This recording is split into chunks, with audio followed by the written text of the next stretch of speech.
Hey guys, this is Sean DeGray. Nobody knows who that is, but it's me. And you are listening to The Gritty Bowman. It's all in perspective, right? If you could make $150,000 a year, but you had to work 80 hours a week and you were committed to a corporation that you hated what you did, is that more lucrative than making $70,000 a year doing what you love with a lot of free time? And who's richer? One of the things I never want to say, and I even think this with life, is I never want to say, like, what if? Like, what? I hate that. I hate that feeling. What if I would have done this? Or what if I would have just tried this? Or what if? What if? And there's very few things that I say what if about. Very few things. And that gives me a lot of peace of mind. So that helps give me drive, because I don't want to ever say what if. Randy always says this, you're going to run out of health before you run out of money. Like, I always wondered in Star Wars if I had a lightsaber, if I'd actually accidentally cut my leg off or something. Turn a switchblade on in your pocket. Because it's like if it touches anything, it's done. Dude, that broadhead tip is like, it's like a lightsaber. In like 5 years, it might be like Retain your FOC. 174, 173. Right. And you just said 5 years, right? You're talking about shooting a broadhead for 5 years. And it explodes bone, shrapnel. I mean, you're getting just shards everywhere because it just blows it apart. I go through 4 to 6 packs of broadheads every year. Yeah. I mean, with what I was using, if you shoot them one time at an animal, It was disposable. they're That arrow's done. I mean, right? they're done. Even if you hit them good, you've got a passer and it's laying there, you're like, oh, shoot. You're throwing it away. It's not tip razor chipped. sharp, right? No, so now you have a practice A broadhead. lot of them are. One and done. All right, folks, welcome to the Gritty Bowman podcast. Coming at you from the studio here at Mountain Ops headquarters. I got Matt Davis in the house here as a guest, and we have Brent Hahn, the engineer and the mind behind Valkyrie Aero System. So Matt and I just returned from a hunt in British Columbia where we were hunting bears, and Matt and I are both shooting your aero system. I have a Black Eagle X Impact micro diameter arrow shaft. Then I've got your broadhead system on the front, and then I've got these AAE vanes on the back. And you called this a turbulator? Turbulators, yeah. It just sounds so fancy. Yeah. And then I got a fire knock on the back.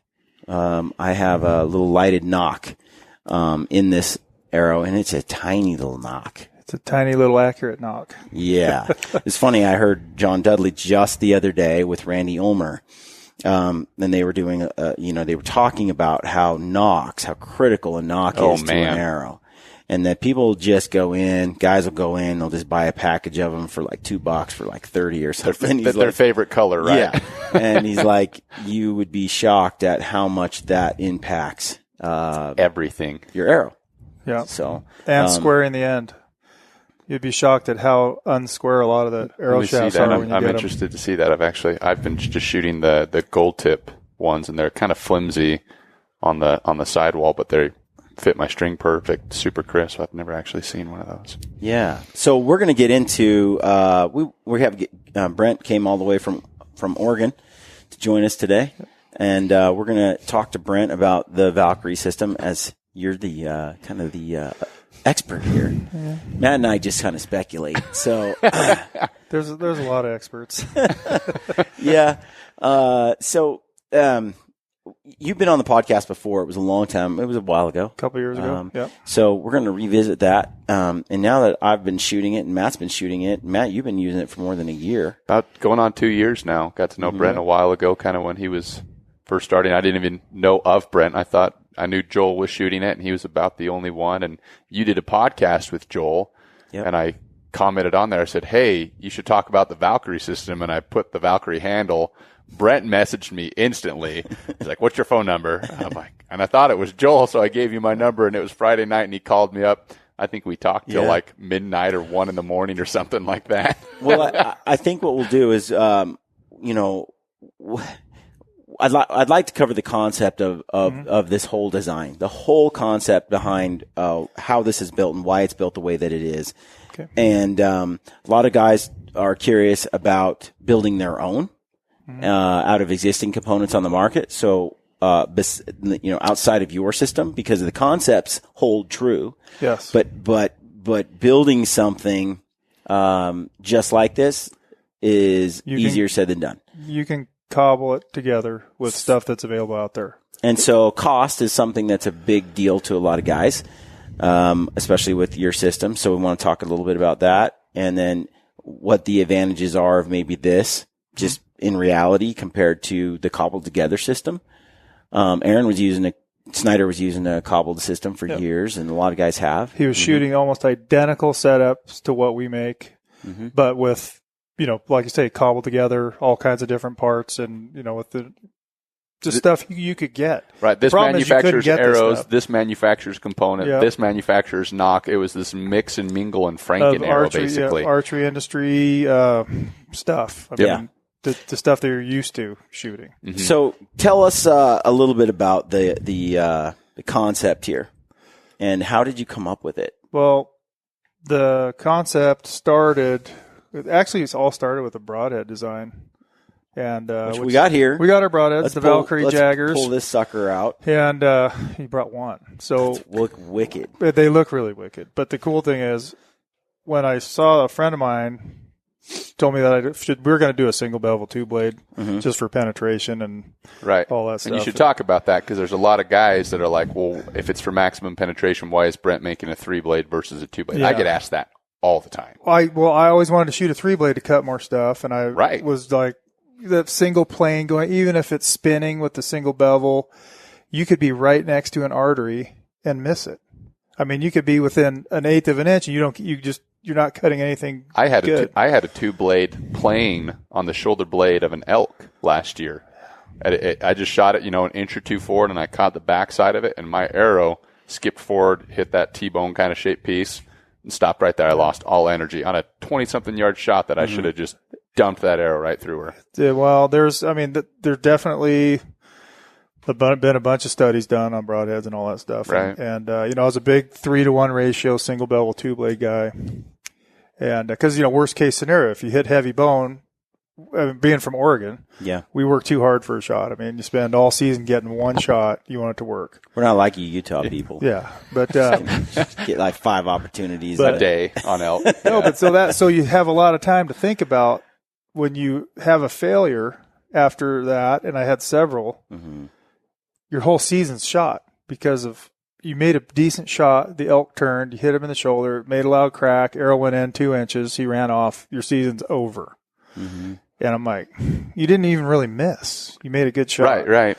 And I'm like, there's got to be a better way. I studied all the Ashby stuff, and that's where we got to the single bevel 2-blade. And guys can argue that it's not scientific. But I don't know anyone else that has shot thousands of animals and documented the penetration and stuff. I mean, there's some suspect stuff, but it pretty much is pretty legit in my mind. Yeah. Dr. Ashby's studies. Yeah, the Ashby studies, the Natal studies, I think they're called. But and I visited that years ago, and like 15 years, probably now it's been over 15 years ago. But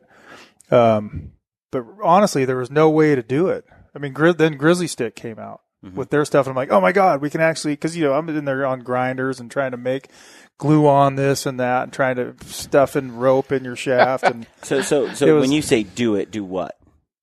Do like the Ashby style arrow. And what's that? Well, minimum weight forward, minimum weight of 650 grains, 3-to-1, 2 blades, and 0 failure. That's one of the main components of his ultimate hunting arrow is 0 failure. No bending or breaking. I mean, perfect arrow flight, obviously, and no bending or breaking of your components, because that destroys penetration. Right. And so, like I say, Grizzly Stick was like, they came out and I was like, oh my God, this is great. And they went in full Ashby, what I call full Ashby. Yeah. And then and I went in with it, but then it's just hard. That does work, and the 650 grains is their heavy bone breach threshold, and that's what Ashby came up with all his studies and stuff. But he did those a long time ago. I think it was early 80s. Yeah, very early 80s. So, and I missed a big elk with a heavier arrow. Dropped below Shooting him. a telephone pole out of a longbow doesn't go well. With weight forward, and I was like, you know what? This is BS. I just missed it's not a giant forgiving bull. if your yardage is slightly off, or Yeah. So just paying a penalty for that heavy arrow. I'm digressing, but so I just said, forget this. I'm not doing it. But then years later, I revisited it, but I also made some adjustments to it, and then came out with what we have now. We lighten things up. We reduce friction. When we designed, I'm getting back to the broadhead design. Yeah. So the 3-to-1 ratio, 2-blade, single bevel broadhead was like the ultimate. It was like had zero failure, the one he designed for the studies, but he ground down on this grizzly broadhead and it was, well, you can't even buy it. You can't even buy it from Alaska Boring. Yeah. So, But there's a lot of heads similar to that now. nothing, almost nothing like what That his in ultimate that broadhead. weight. Right. Yeah. So, but everyone makes them a little wider and shorter now. But so we're going to come out with a similar broadhead, machined, similar to the cutthroat, almost identical. And Rocky Mountain Specialty. Yeah, Rocky Mountain Specialty cutthroat, which is a great head. But then a friend of mine was like, "Hey, you really need to look at this broadhead." He had an old Martin penetrator that they'd modified with rounding the edges and stuff, and he owned an archery shop in Montana. He said, "We used to sell these and grind these down with these rounded points and drop pointing the tip and stuff." And he's like, "We've killed, with his customers and family, hundreds of elk. Never had one fail." And he goes, "You really need," and they were shooting, most of them were shooting longbows, like 50-pound longbows and cedar arrows. The Martin penetrator was 100 grains. Like it was a little tinny 100-grain broad. I'm like, he goes, "Dude, we shattered femurs and everything with these." I'm like, "What? Are you kidding me? It's little tinny, little super thin, Foil. way thinner than a bear razor head. I mean, they're all grazed together." And I was like, with that, he's like, "Check it out." So I made some, shot them. And then, we built the broad, I put it on steroids actually with modern, machined, solid machined out of one piece. We were doing the standard screw-in at the time. They were used to be called the Green Meanies. They're in a few magazines and stuff. But, and so we wanted to test the broadhead out. Went with the really good steel, tapered blades, all kinds of things. But the arrows kept breaking before we could test the broadhead. Okay. I mean, we couldn't maximize the broadhead's function without arrows and components breaking. So we started. So as soon as you try to put it through like a piece shooting of plywood steel or plates, steel plate, yeah, they were hitting plywood at an angle. And the arrow would just arrows are breaking, components are bending. I'm like, well, and the broadhead's just sitting there going, "What else you got?" So Yeah. So, and that we're using 5/16 shafting at the time. Correct. This is quite a few years ago, and more like 10 years ago. And so we started building, and Gold Tip makes them now, like inserts that were about as long, about 2.5 inches long, that went in. We were using the Gold Tip Hunters at the time, yeah. because they were like the toughest 5/16 shaft we could find that wasn't overly heavy. Correct. And so we built the extra long inserts, and we built some sleeves that were about 3/4 of an inch long to go over the front end, and we could just pound the crap out of that target about steel plates and stuff and not have anything bend. So, which was cool. But then we started thinking about that shaft diameter, and once we put the sleeve on it, you're out there almost 3/8 of an inch, and we're like, well, if we reduce it with the Axis style arrow with the hidden insert, put a sleeve on it, it turned out to be, that was like our second generation. This is before we even thought about it. I was doing this for myself. Yeah. Right. Because I'm like looking for the ultimate arrow, and there's tons of guys out there I'm finding out there doing the same thing. Aaron is one of them. Yep. I mean, he had anyway. So second generation, we started doing that. Then I was like, this is so good and so strong with the, Axis arrow or Axis style arrow, hidden insert sleeve on it, that I was thinking about, I think other guys would buy this. We were going to make these collars, these longer, not just short little collars, but like 1 inch Like collar, a 1 inch collar that would slide over with a nice face on it. And I'm like, we might do that. And then about that time, it's like when the VAP super skinnies came, the Victory. Yep. And I just bought something. I'll check these out, because we're already reducing shaft diameter, and it's pretty cool, and everything's looking good. And the FOC is going up a little bit. And I shot the first time I got them in. I made up an arrow with the spine and weight, super weight forward. Shot it like one time, and I'm like, oh my gosh, this thing is freaking awesome. And what did you like about it? The weight, the accuracy. I mean, and the forgiveness and accuracy. And I was shooting a recurve bow. And the flight was so pure. It was like crazy pure. And I can attest to that, to the first time, because I was shooting, that call it the super axis or whatever you wanted to with the collar and everything like that. And they shot great. Yeah. But I remember the first time I shot one of your arrows, and it's one of those things, and Brian, I know you've experienced it now that you've shot it even out of a compound, but like you didn't know an arrow could fly that good, if that makes sense. And it's just mind blowing. That's one of those things when guys are like, because when I shot it, I'm like, I've never had an arrow fly. It's pure. So perfect. It's so pure. And when you went to Africa, was that last year? And you videoed those fly. I mean, those arrows were just like, boom. It's like they're sitting still. Oh yeah. Just perfectly pure. I mean, just that arrow's out of paradox, like right out of my bow. Oh, and that's the one thing with the lightweight shafts, and they dampen so quick out of the bow. Mm-hmm. There's almost no. I mean, they go boom and they're done. Yep.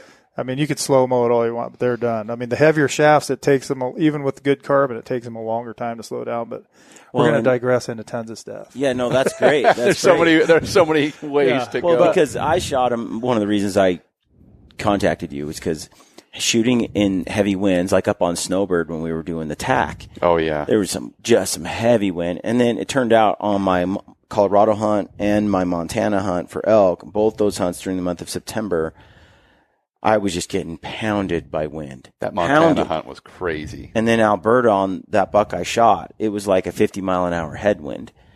And it drove my arrow down like a foot.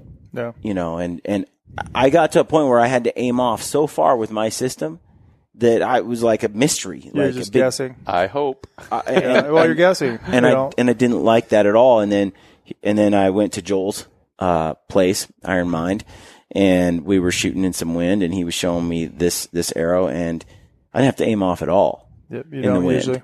It just, and my arrow was even like, on a headwind. I'm like 5 inches off to the right to try to hit target with the crosswind, and with his, it was just dead center.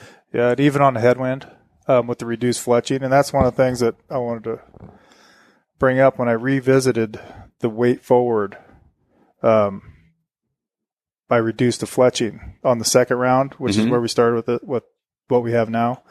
Yeah, and that was huge because if you keep the fletching the same as you did with the lower FOC arrow, you need all that fletching. Right. Because it's pretty much an unstable platform, in my opinion. Right, and we're talking about, you're talking about like a 4-inch feather or 5-inch feather. Yeah, I used to run 4 5-inch feathers just because I wanted that thing to dampen quickly. You know, then if you gob up and get like 20% FOC on the front at like 30 yards, all of a sudden it's like you threw a parachute. And I think most people listening, you know what FOC is, but you know, just to be clear for those kind of newer archers, FOC is front of center. We're talking about the total weight of the shaft being 20% of the weight of the shaft being at the front. The balance point where your arrow would balance in front of the midpoint of the shaft.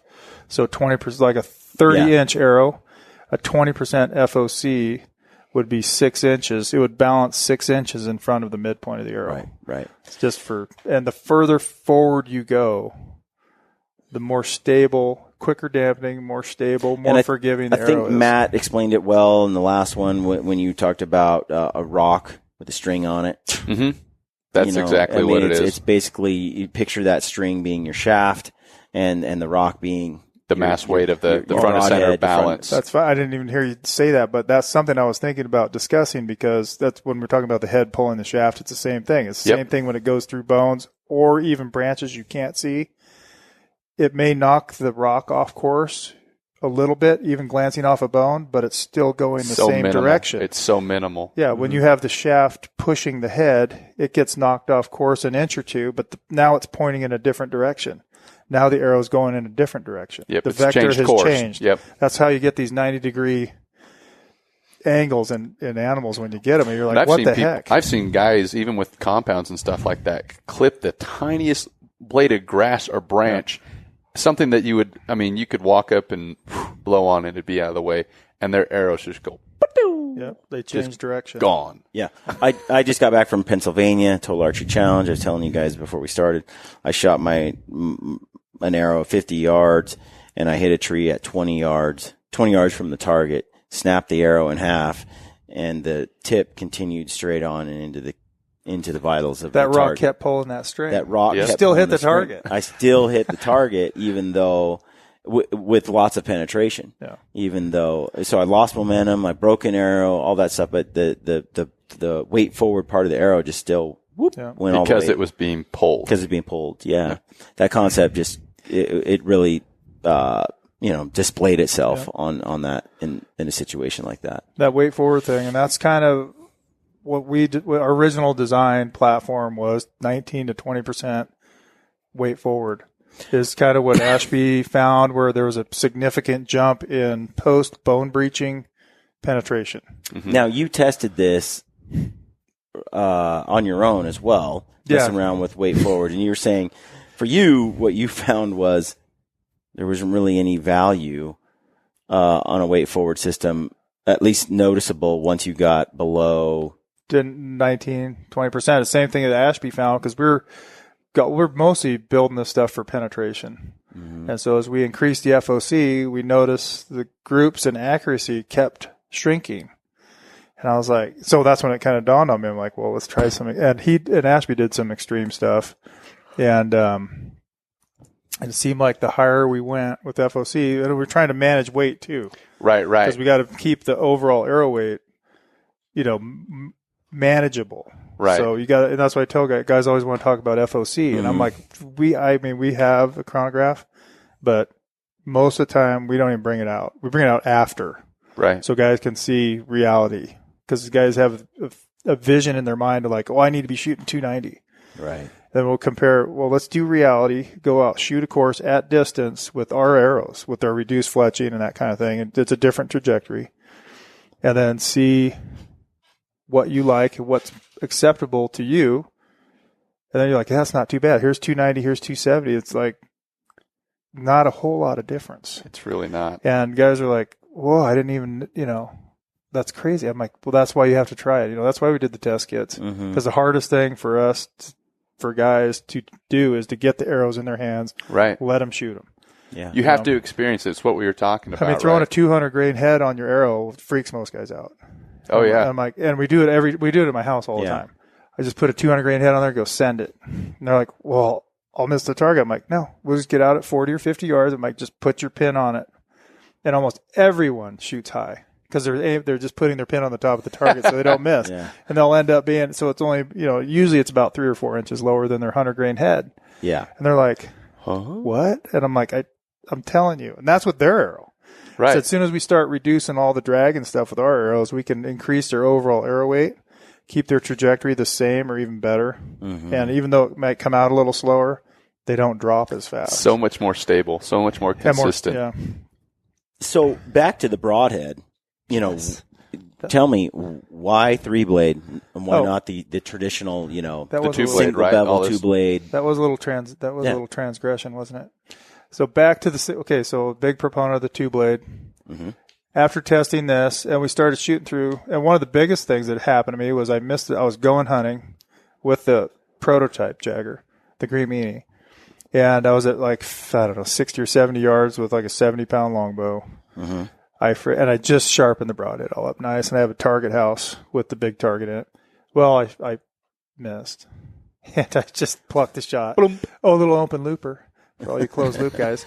But missed the target, hit the back of the target house, which was 3/4 inch plywood. It was actually concrete form board. Blew through it and was sticking out about 10 inches out the backside. And I was like, holy moly's. 3/4 plywood from 50 with a longbow. Mm. And I was like, okay, we got to revisit that. Because then I actually tested these with all the other straight edge 3-blades and 2-blades with the compound bow. I got a Matthews Monster 70-pounder and started loading up, even with like a 700 grain arrow with a straight edge 3-blade. I could not go through the 3/4 plywood. And I was like, but then as soon as you put this through, it's a blow through. So then we started shooting game bones. So you were just getting better performance out of it. It wasn't like we're getting almost identical penetration as a single bevel 2-blade. Most of the popular ones with a 3-blade.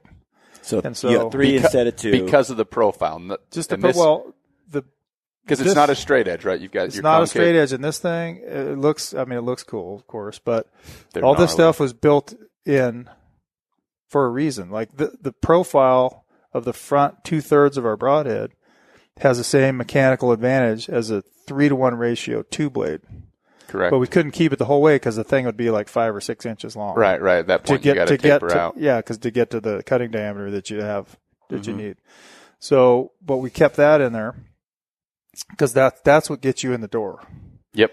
And then That's what's breaking shoulder blades. what's ribs. breaking the shoulder blades is the splitting maul action of there's a bunch of stuff that we can get into, but when this thing goes in and it explodes bone, shrapnel, I mean, you're getting just shards everywhere because it just blows it apart. Similar, like the single bell will go in and twist the bone and crack it. Mm-hmm.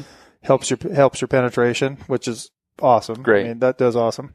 But this does kind of a similar thing where it just comes in and blows it apart. Right. One of the advantages of this blade is, and there's quite a few guys out there that can attest to the tip. Oh, man. The tip is super sharp.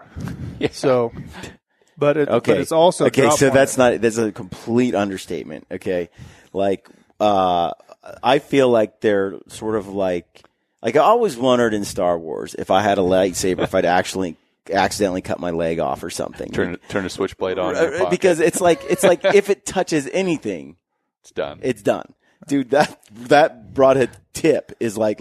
It's like a lightsaber. If Yep. you accidentally touch the side of your blind, your pair of pants, your foot, You're poking a hole your in hat, it. it just like it's like a laser. Like zzz, I've actually just- dropped them when I've been sharpening them, and sometimes they'll fall out of my hand. I'll go to catch them.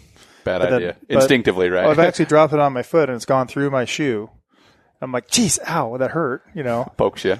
Oh, then you pull it out, and then pretty soon you look down, there's a big old pool of blood on there. And I had the guys from Angry Spike, they drew blood in Arizona last January. Corey or Shannon. I don't know who it was, but they're like, we finally drew blood. And I'm like, sweet. I'm expecting to see this coos deer.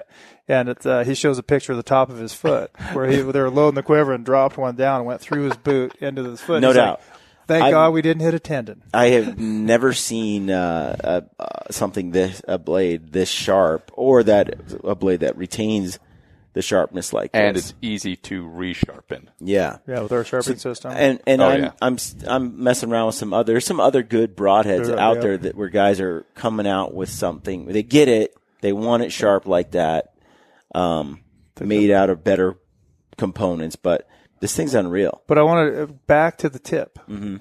Now, our system, the whole arrow system that we steal, we don't, it's not Valkyrie broad, it's Valkyrie Archery Systems actually, Right. or arrow system.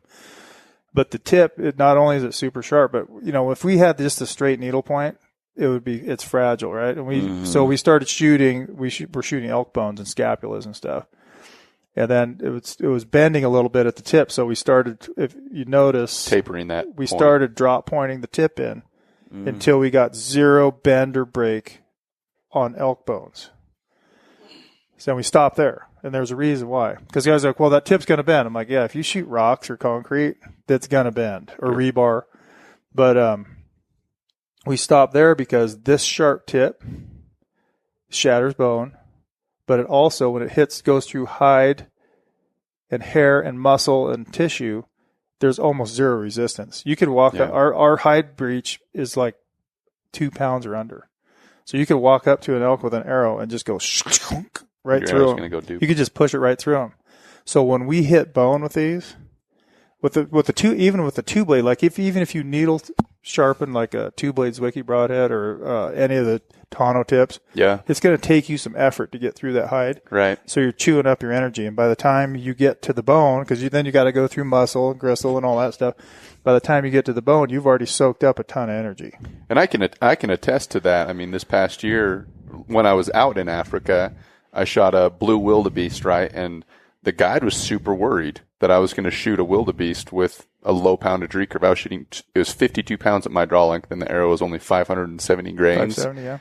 And I shot that bull about 23 yards quartering away, and I broke a rib going in, and I shattered his offside shoulder.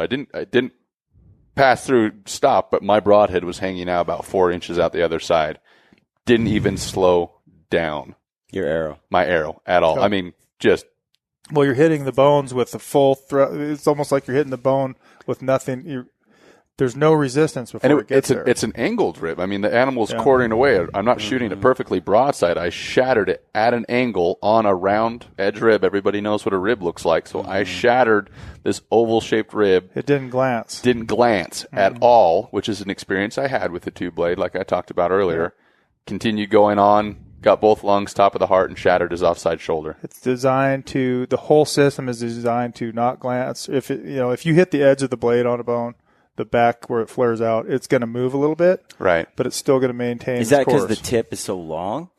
Especially once the tip gets in, it's going this way. And even if the back edges hit stuff, Tip keeps it on. the tip But at that point, you're an off. inch and a half into the animal, and you've already penetrated the skin, most of the muscle, and you're path of least resistance. Yeah, exactly. You're to the vitals before that arrow's even gonna. And the sharpness of the tip doesn't glance off anything. No, If it I can hits attest it, to that. it's going in.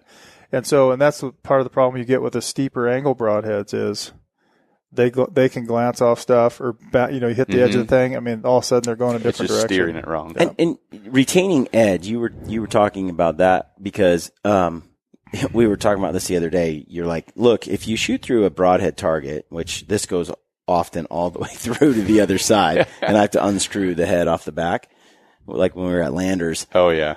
When you do that, and you said, you shoot it through a target like that and it's dull, you got to swap out blades. Clean foam. Yeah. Then you're like, how is that going to hold its edge as it goes through an animal? If you're getting dull shooting foam, I mean, I'm not talking if you shoot 100 shots, but if you shoot a dozen shots into clean foam and your broadhead's dull, you might need a little tougher.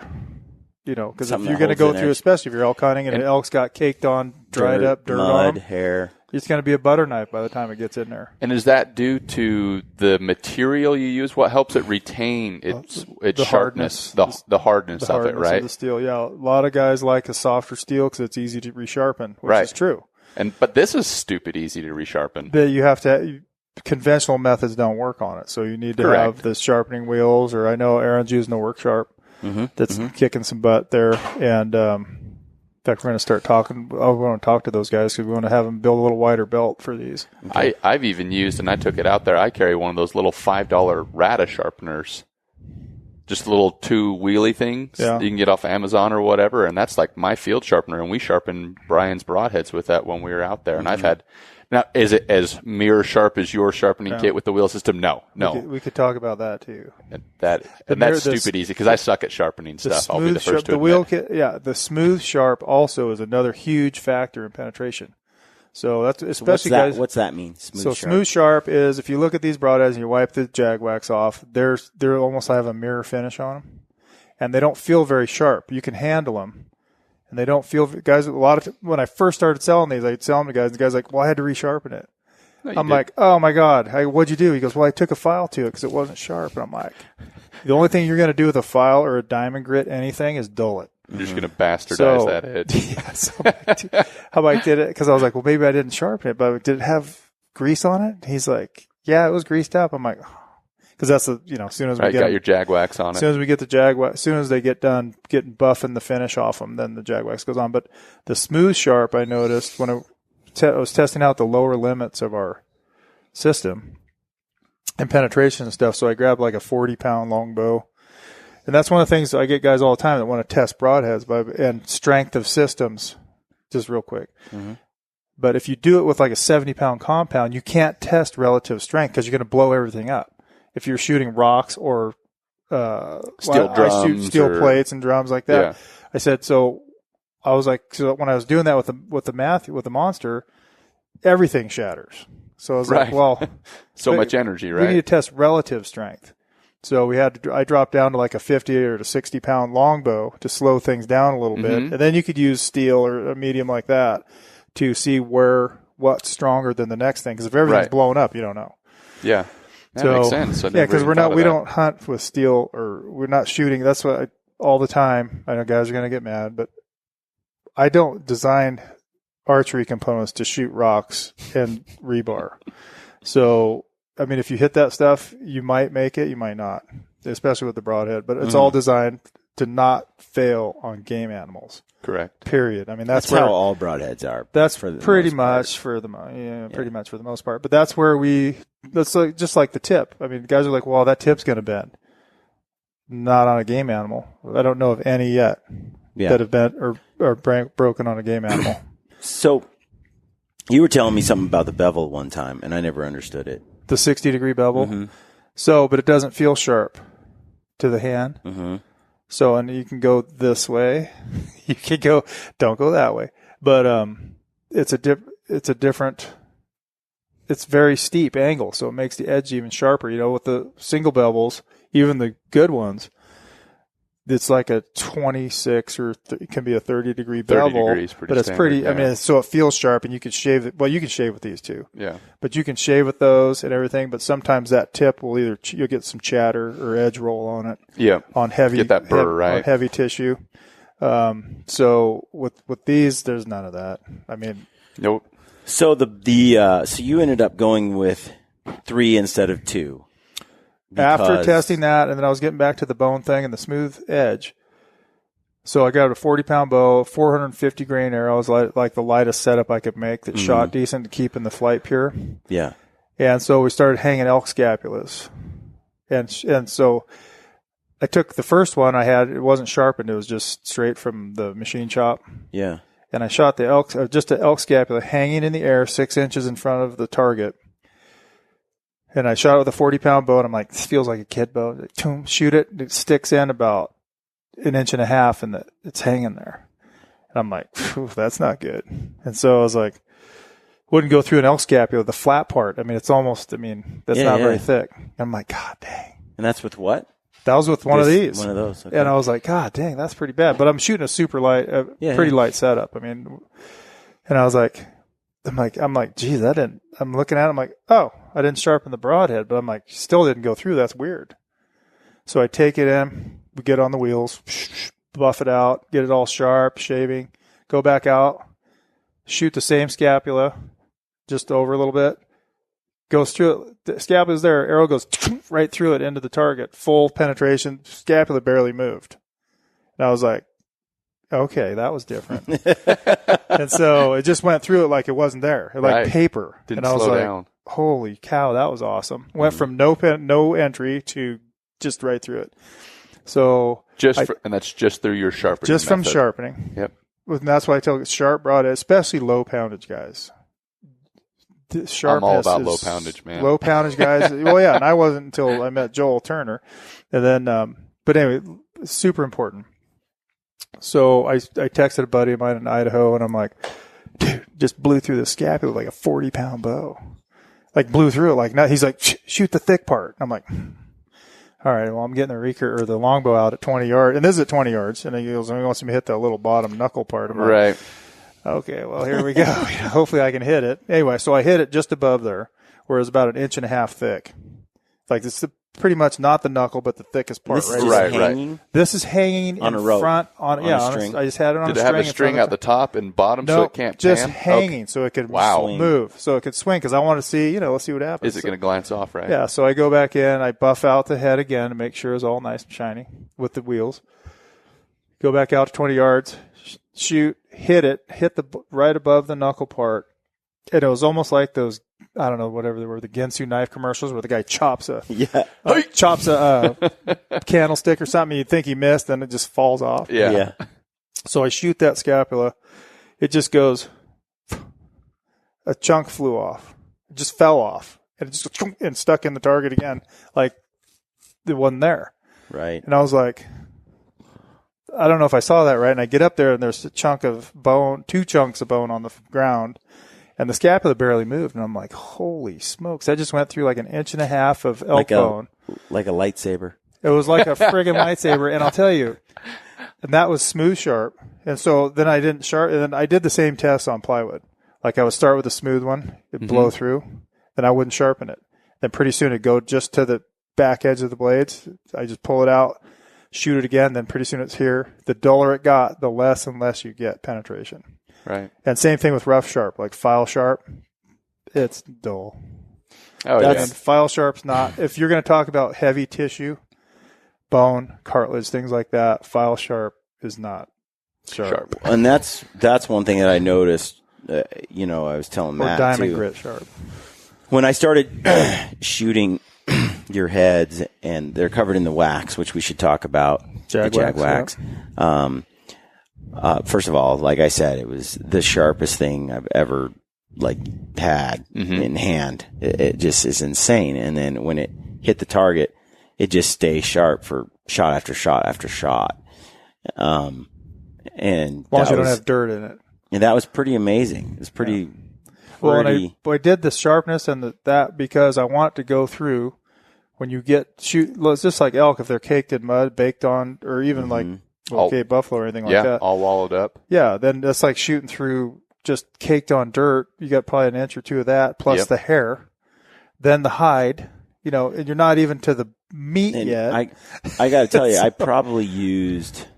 last year I probably used like 10 different broadhead company broadheads throughout the season, on just testing different things and using different gear. And there's nothing that I received that I used that was this sharp. No, nothing. Well, we hand sharpen everyone. That's what the guys order them. I mean, sometimes it takes a while because we buff. They're all hand done and they're all hand trued, so they should all spin perfect.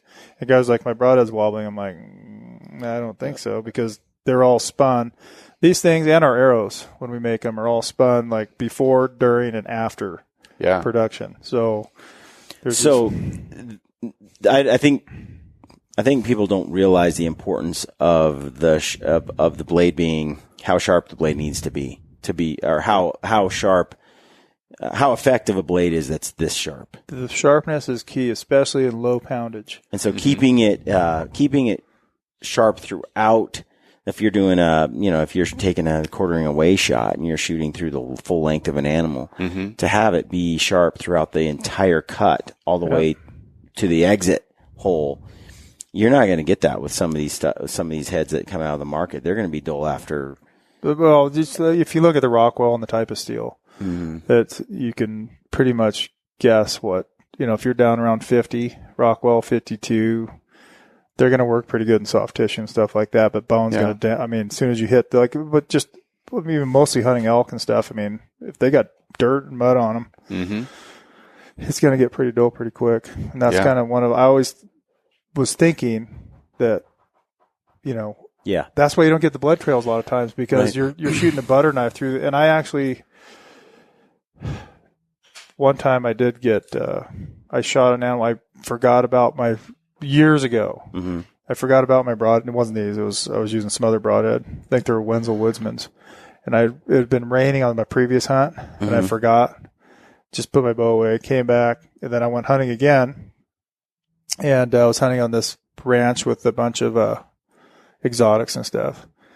And I snuck in on this. It was a sheep of some sort. And I pull out my broadhead. I think it's a freaking rusty butter knife. Yeah. And I was like, oh, well, I'm like, well, I'll just hit him perfect. Because if you shoot, if you hit him good, shot placement's all that matters because you could kill him with a field point. Well, I shoot him right in the pocket. I'm like, well, it's a exotic, whatever. I'm just going to freaking drill him, what the heck. So I shoot him, perfect shot, double lunger. He runs off. I'm like, well, just give him some time. He'll go down. So a week later, another guy calls me up on the phone. He's like, hey, Brent, do you mind if I test out my 416 on that ram you shot? Because, if you shoot him at this ranch, you pay for it. Yeah, that's how it is. And I'm like, because this guy was going to, anyway, he had this gun. He's like, I want to try my 416 out. Do you mind? I see your ram up there. He's got 2 holes in him. I mean, what's he doing? Is he hurt? He's like, oh, he's feeding. And I'm like, let him have it. It's a freebie. And he's like, poor son of a gun. But, so that dull broadhead, perfect shot. 2 holes. 2 holes, feeding a week later. Yeah. So, but anyway, that was my experience. But that's when I started thinking about if your broadhead's dull by the time it gets to the vitals, you can have problems. And I've had problems. And I've been on blood trails with guys, the same thing. Yeah. Like you hit it perfect. I'm like, what? We've been going for like a half a mile. What's going on here? I think that it's remarkable. we're talking about maximizing the effectiveness of your system. Yeah. Right. Because there's a lot of animals die every year from a dull broadhead or from a crummy broadhead. Yeah. But we're talking about trying to eliminate all of that. And after you spend as much money and time as you do on your entire system, to shoot a dull, cheap, or expendable Talking broadhead. about maximizing lethality. Yeah. Yep. And so I want to move on to this center pin piece Okay. that makes up your broadhead, which this is entirely unique. the center pin is the core of moderate weight, extreme weight forward arrow system. So describe what the center pin is for people listening. Okay, so I get a lot of calls all the time about guys that want to run stainless steel sleeves on their micro diameters, and they order. This happens like a couple times a day. Mm-hmm.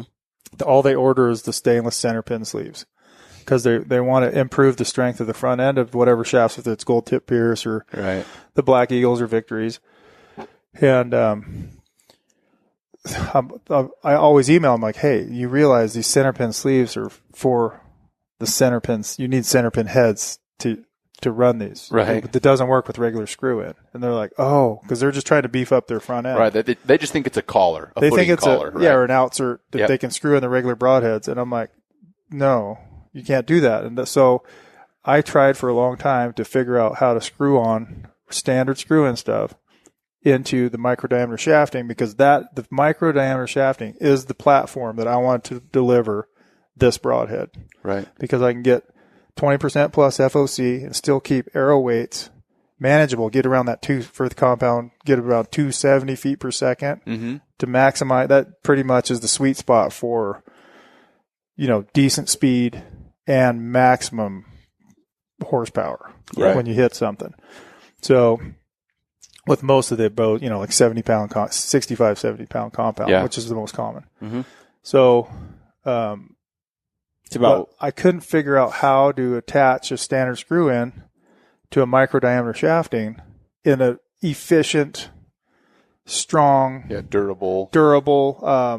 easy way, and without adding all kinds of parts, then adding all the kinds of weight and stuff. It was like Right. screwing in little brass weights and stuff to use my 125 grain broad. I mean, it's just, I was like, Get past that what do point. we do? What are we thinking yeah. about here? I'm like, I'm thinking all wrong. I need that broadhead on that shaft. And so I was like looking at it, going, At that point in time, did it have the actual center pin piece here extending into the shaft? I only It was had just the standard screw-ins. I was making like brass outserts, you were stainless just steel using outserts. what was on the market already. Yeah, and they would just snap off right behind the. Then I So even you tried. had the head, you didn't have the pin. I didn't have the center pin. I had the head. I wanted this head on a micro And diameter shaft. It seems like that head on this shaft with the standard insert is going to snap this tip off. No, it's actually not too bad because of the profile of the blades. Okay. Because they're long and skinny. When you start getting that short, steep angle stuff, especially with a heavier shaft, Right. when that short, steep angle broadhead hits bone or any heavy tissue, it'll start knocking that head off course. Yeah. When you run a light head, short, steep angle head, low FOC with a heavy shaft, you knock the head off course. The All the heavy weight shaft, from the all the shaft. weight is behind it, pile driving your components.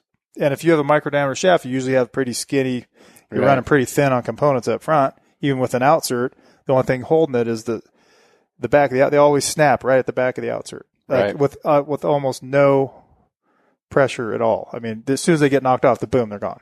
And injections and stuff like that. I mean, that's a lot of the same problem. Right. But everybody wants to shoot the micro diameter because it's so, kicks butt. Yeah. so cool. So yeah. So anyway, took me a while, and finally I'm like, I got to think of a way to attach these broadheads, and I don't want glue on, because you could glue in pins and make that work, but that's just a big pain in the butt. So, screwed it on. So I designed a different system, and I wanted we did have outserts, and I got carbon. I think there's guys doing it now, putting carbon rods inside, Yeah. and then run an outsert to make it stronger, but it just doesn't work like you think. Well, that's one thing that I've noticed about the head is the center pin is about about the same length as the actual broadhead? I don't know what it is. It's close. I mean, it's 2.5 long. inches. Yeah. It's long. So that whole pin from the base of the broadhead goes deep into the arrow shaft. It's all one Goes unit. past the sleeve, which is important because with the standard outsert, tell people what the sleeve is. The sleeve is an outsert, kind of. But it's shorter. It's only about an inch long. Mm-hmm. It's not very big around. It just slides over the end of the arrow. The threads are in the end of the sleeve. So when you slide in, and by the end he means the very tip. the very tip of the For those thing. listening. So our heads have all the pins are built into all the heads. Most of them are solid, one piece. Mm-hmm. There's no moving parts. The pin slides down inside the shaft through the sleeve, down inside the shaft, goes past the back end of the sleeve, and then screws on. And if those are that are watching, I think you can see kind of here where you see the sleeve, Yep. and you see the pin, and you see how the pin extends beyond, and your threads are right at the tip of the shaft, right? Right at the tip of behind the sleeve. head is where the And there's a reason for that.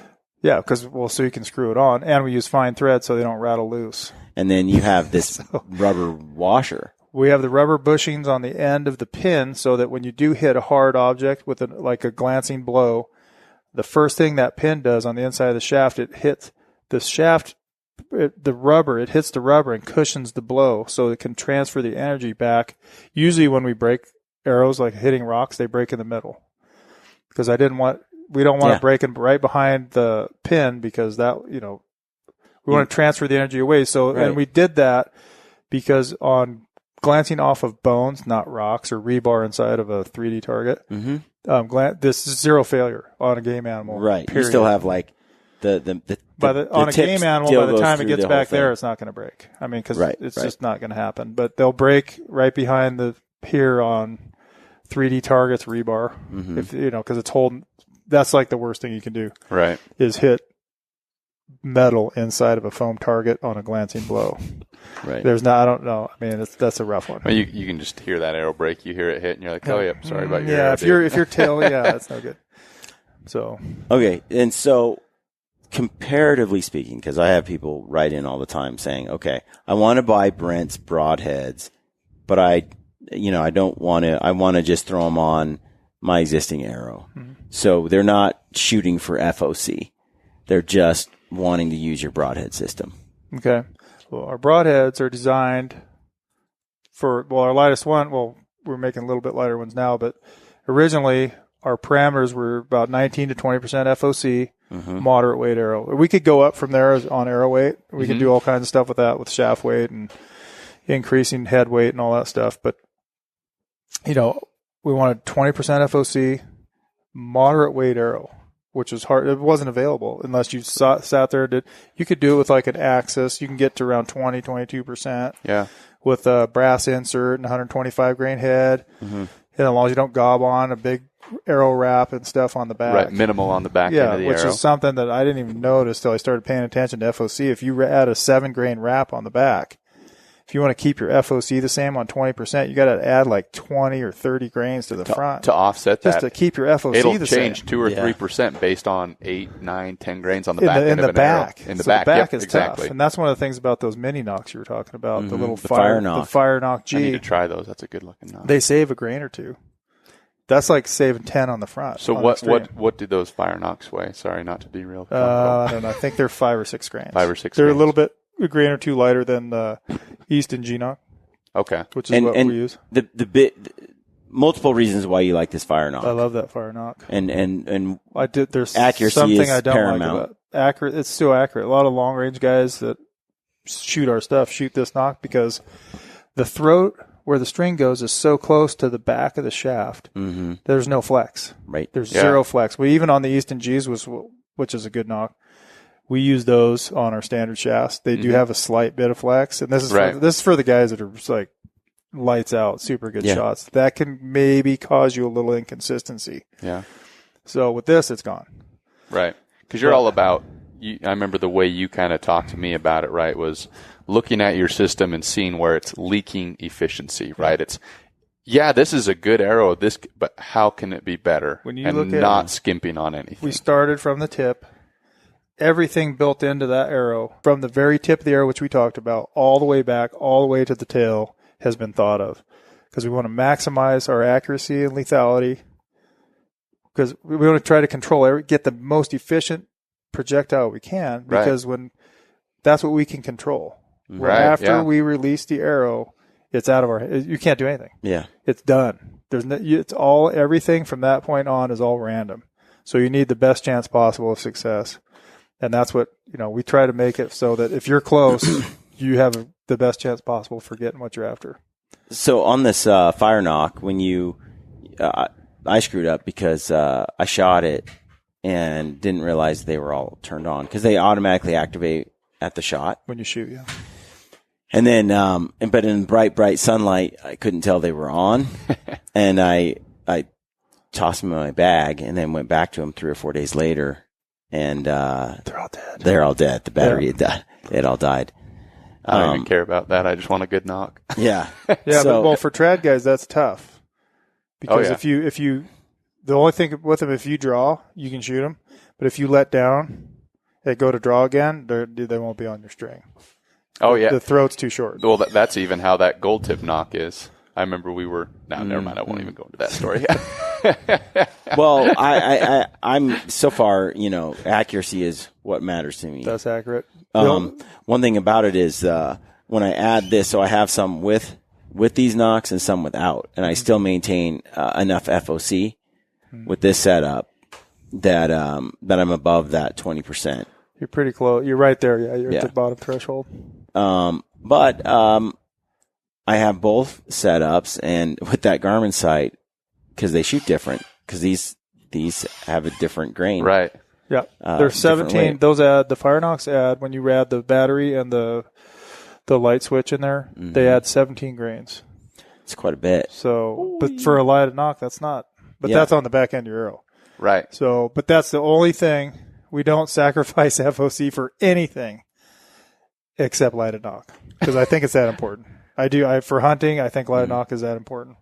So what happened? I threw this on, and they're shooting great, and I'm right at that threshold now. And then I like to be able to switch between arrows, and on that Garmin, I just say, okay, I'm shooting Go to lighted your knocks, second program, and or then I go to whatever. my other program without lighted knocks, and then I can just practice to shoot either one. Yeah. That was one of It's the pretty things cool. you told me about that site that I thought was.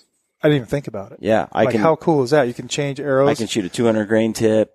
I can I can switch it all around, all the same, and just have each one sighted in perfectly. That's pretty sweet. And I think what we were talking about before Sure, about it's that, fun. That's Oh, fun, man. and it's It's- more I mean, just the fact that I guess we're doing a little Garmin thing here, Little but the fact that digress. you You can just get to shoot your bow. you get to shoot your bow and be more accurate. Test. You get to play around because it's a major production if you're going to add another 200 grain tip instead of 175, or if you're going to add the knobs Back to the drawing back, board, it's like right? You're back to square one. and you got to and redo building your from sight there. tape. You got to rebuild all this stuff to Yep. be able to just go back and forth to all these different. Especially for me right now, where I've got multiple arrow setups, multiple sets of broadheads, multiple things I'm testing and playing around with. It's nice. And But- you're moving and hunting all the time. You don't have time for that. Yeah. You know, No, I don't. It's time to go hunting. So one question I have, if we're done with this, and for this is probably more so, well, even for the compound guys, but a lot for the traditional guys. Is there, because the Valkyrie system, right? We're talking about 20 being like the minimal, right? 20%. 19 to 20. 19 is to what we 20 like, is yeah. front of center, right? But we want to get to that extreme front of center, and that's kind of what your system is set up for. But is there a point of diminishing returns? Can you have too much front of center? I know guys that are running 33% front of center with your system. You know, they've basically built their shelf out. They're doing a whole bunch of things. Is there a point to where, well, is there a range that's really ideal, I guess, No. both for compound and recurve? I don't know. I can say that for me, the 30% is what I shoot. Yeah. It's freaking lights out. And Right. It's like the jump from if I go back to 20%, I can't. I mean, I'm just like, there's no way I'm shooting that. So, and in fact, I was doing it with the Black Eagles, the Instincts. They're a little heavier. They Shaft look cool. weight. They look so good, especially with the Valkyrie with the black sleeve. Oh, yeah. But they look awesome. They're sweet. And sexy No, matters. dude, that does. Dude, I wanted to does. shoot them so bad. And I was sitting there going, these things look so killer. I'm going to hunt with these because even in your quiver, they look so good. I Good mean, it's wood total trad old bow, school. right? Oh, my God, it looks good. But for like a month, I would go out there with a 30% FOC, black shaft, driving tacks at like 40. And then I go to but I had to drop head weights. I had to go from like my 250 stainless setup to black aluminum sleeve 200 grain head. Right, just to get. I had to drop my head weight. I had to drop from 300 grains down to like 220. Overall arrow weight's the same. Right. So I dropped from 300 to 200, which is 200 grain head. That's still pretty heavy, right? Right. Yeah. Group size goes from like this to like that every time. And I just was like, no, it's got to be me. I did it over and over. And after like third time, I'm like, dude, I can't go backwards. They look really cool, but I just can't do it. Yeah. And that's the same thing when we go to wood. I mean, I love wood arrows. Oh yeah. But it's like, if I'm going to spend like $5,000 on a hunt, I'm going to not shoot wood. Yeah. Yeah. But anyway. So tell me this, Brent. Guys are out there. So cost is one thing. People, there are guys that want to minimize some of that or build their own using existing things on the market. Like we said earlier, there are a lot of guys that are doing it, building something similar. What are the advantages, disadvantages to what they have to what you have? Just break that down. Well, when we built this system, I didn't want to use idle weights inside the shaft. Just idle weights doing nothing for you except increasing your FOC. Instead of just putting brass screw on or whatever weights inside that don't do anything for you except add weight. My thought process was, if we're going to add weight, why not build a thicker blade or a stronger tip? Why not make it work for you? Why not put a thicker collar on the front or deeper pin? That's what Matt told me. He's like, all the weight, instead of it being in inserts that just sit in the head, we use it to strengthen the front. He's like, look at the size of that broadhead. Yeah, absolutely. The structural integrity, the durability, and longevity of what the product offers itself due to that. That's one of the most shocking things, is that I don't really look at other broadheads until like somebody brings them, and then they'll bring me like the little, and I'm like, wow, I never noticed the difference. A 125 or whatever. Yeah, 125 two blade. You're like, you should go and hunt with that, which is they work. Oh, no doubt about it, right? But that's because all the strength. We take the similar concept of the weight, but just build it into more strength and lethality and accuracy up front. So I say there's so many things that go. But as far as cost and making your own, you can do that, but you're going to make a system that weighs and performs about the same as far as accuracy and maybe lethality, with lesser quality material throughout the entire thing. I mean, so that's more on the durability standpoint. That would be more durability. It's affecting the durability. You're going to still spend money. That's the con to building with. You're still going to buy new arrows every year. Right. And so that's what I mean. I used to go through broadheads. I used to hunt a lot. I go through 4 to 6 packs of broadheads every year. Yeah. With what I was using, if you shoot them one time at an animal, it was disposable. That arrow's done. I mean, they're done. Even if you hit them good, you've got a passer and it's laying there. You're like, oh shoot, you're throwing it away. It's not razor sharp, right? No. So now you have a practice broadhead. A lot of them are built that way, right? And they're almost all marked. One and done. So, and the arrow shafts, and anyway, so the value of the system is something that I tried to get it down I had the broadheads for 3 years before I ever even thought of selling them, because they were too dang expensive. It took me like 3 years to find somebody to make them. Right. That could be, and everyone's like, well, they're so expensive. I'm like, yeah, but it took me 3 years to find them that cheap. Right. And I look at these like a pair of hunting boots, right? So or binoculars.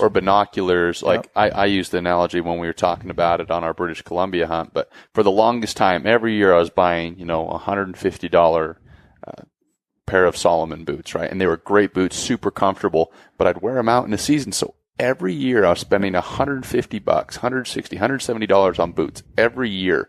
And I finally said, I'm going to buy a nice $500 pair of boots. Crispies or something like that, and you get those boots and you get the longevity of it. You get 4 years out of that, and then it's paid for itself. You got an extra year out of it. So that's kind of the same mentality I try to kind of portray to people when talking to them about your system. Arrows is the same way, and guys aren't used to it. Yeah, it's a new mentality. It's totally new. Well, the whole system is a new mentality with the weight forward. Yeah. And there's still guys that aren't believers in the weight forward, but I honestly, I can't. I mean, that's all I've done for years is try to build the ultimate arrow setup for myself. Yeah. And I can't think of a better. I mean, I can't make a better one right now. We got our new arrows coming out pretty soon. They're going to be very similar. Just stepping up the quality a little bit. Arrow shaft. Arrow shafts. Okay. Yeah. Arrow shaft. Then we got the titanium for the guys that aren't quite believers yet. We've got the titanium heads coming out. And I should clarify to people that are listening. I'm not paid by Brent at all. Like there's no sponsorship or partnership or anything like that. We're not talking about this because of that. We're talking about it because it's legit, freaking awesome. I am partnered with Black Eagle and have been since before I started the podcast. I mean, the moment we started it, and Randy's a AAE, good man. and it just so happens that you use both of those already. We already use them, yeah. I mean, Black so Eagle it was like makes a a great really shaft.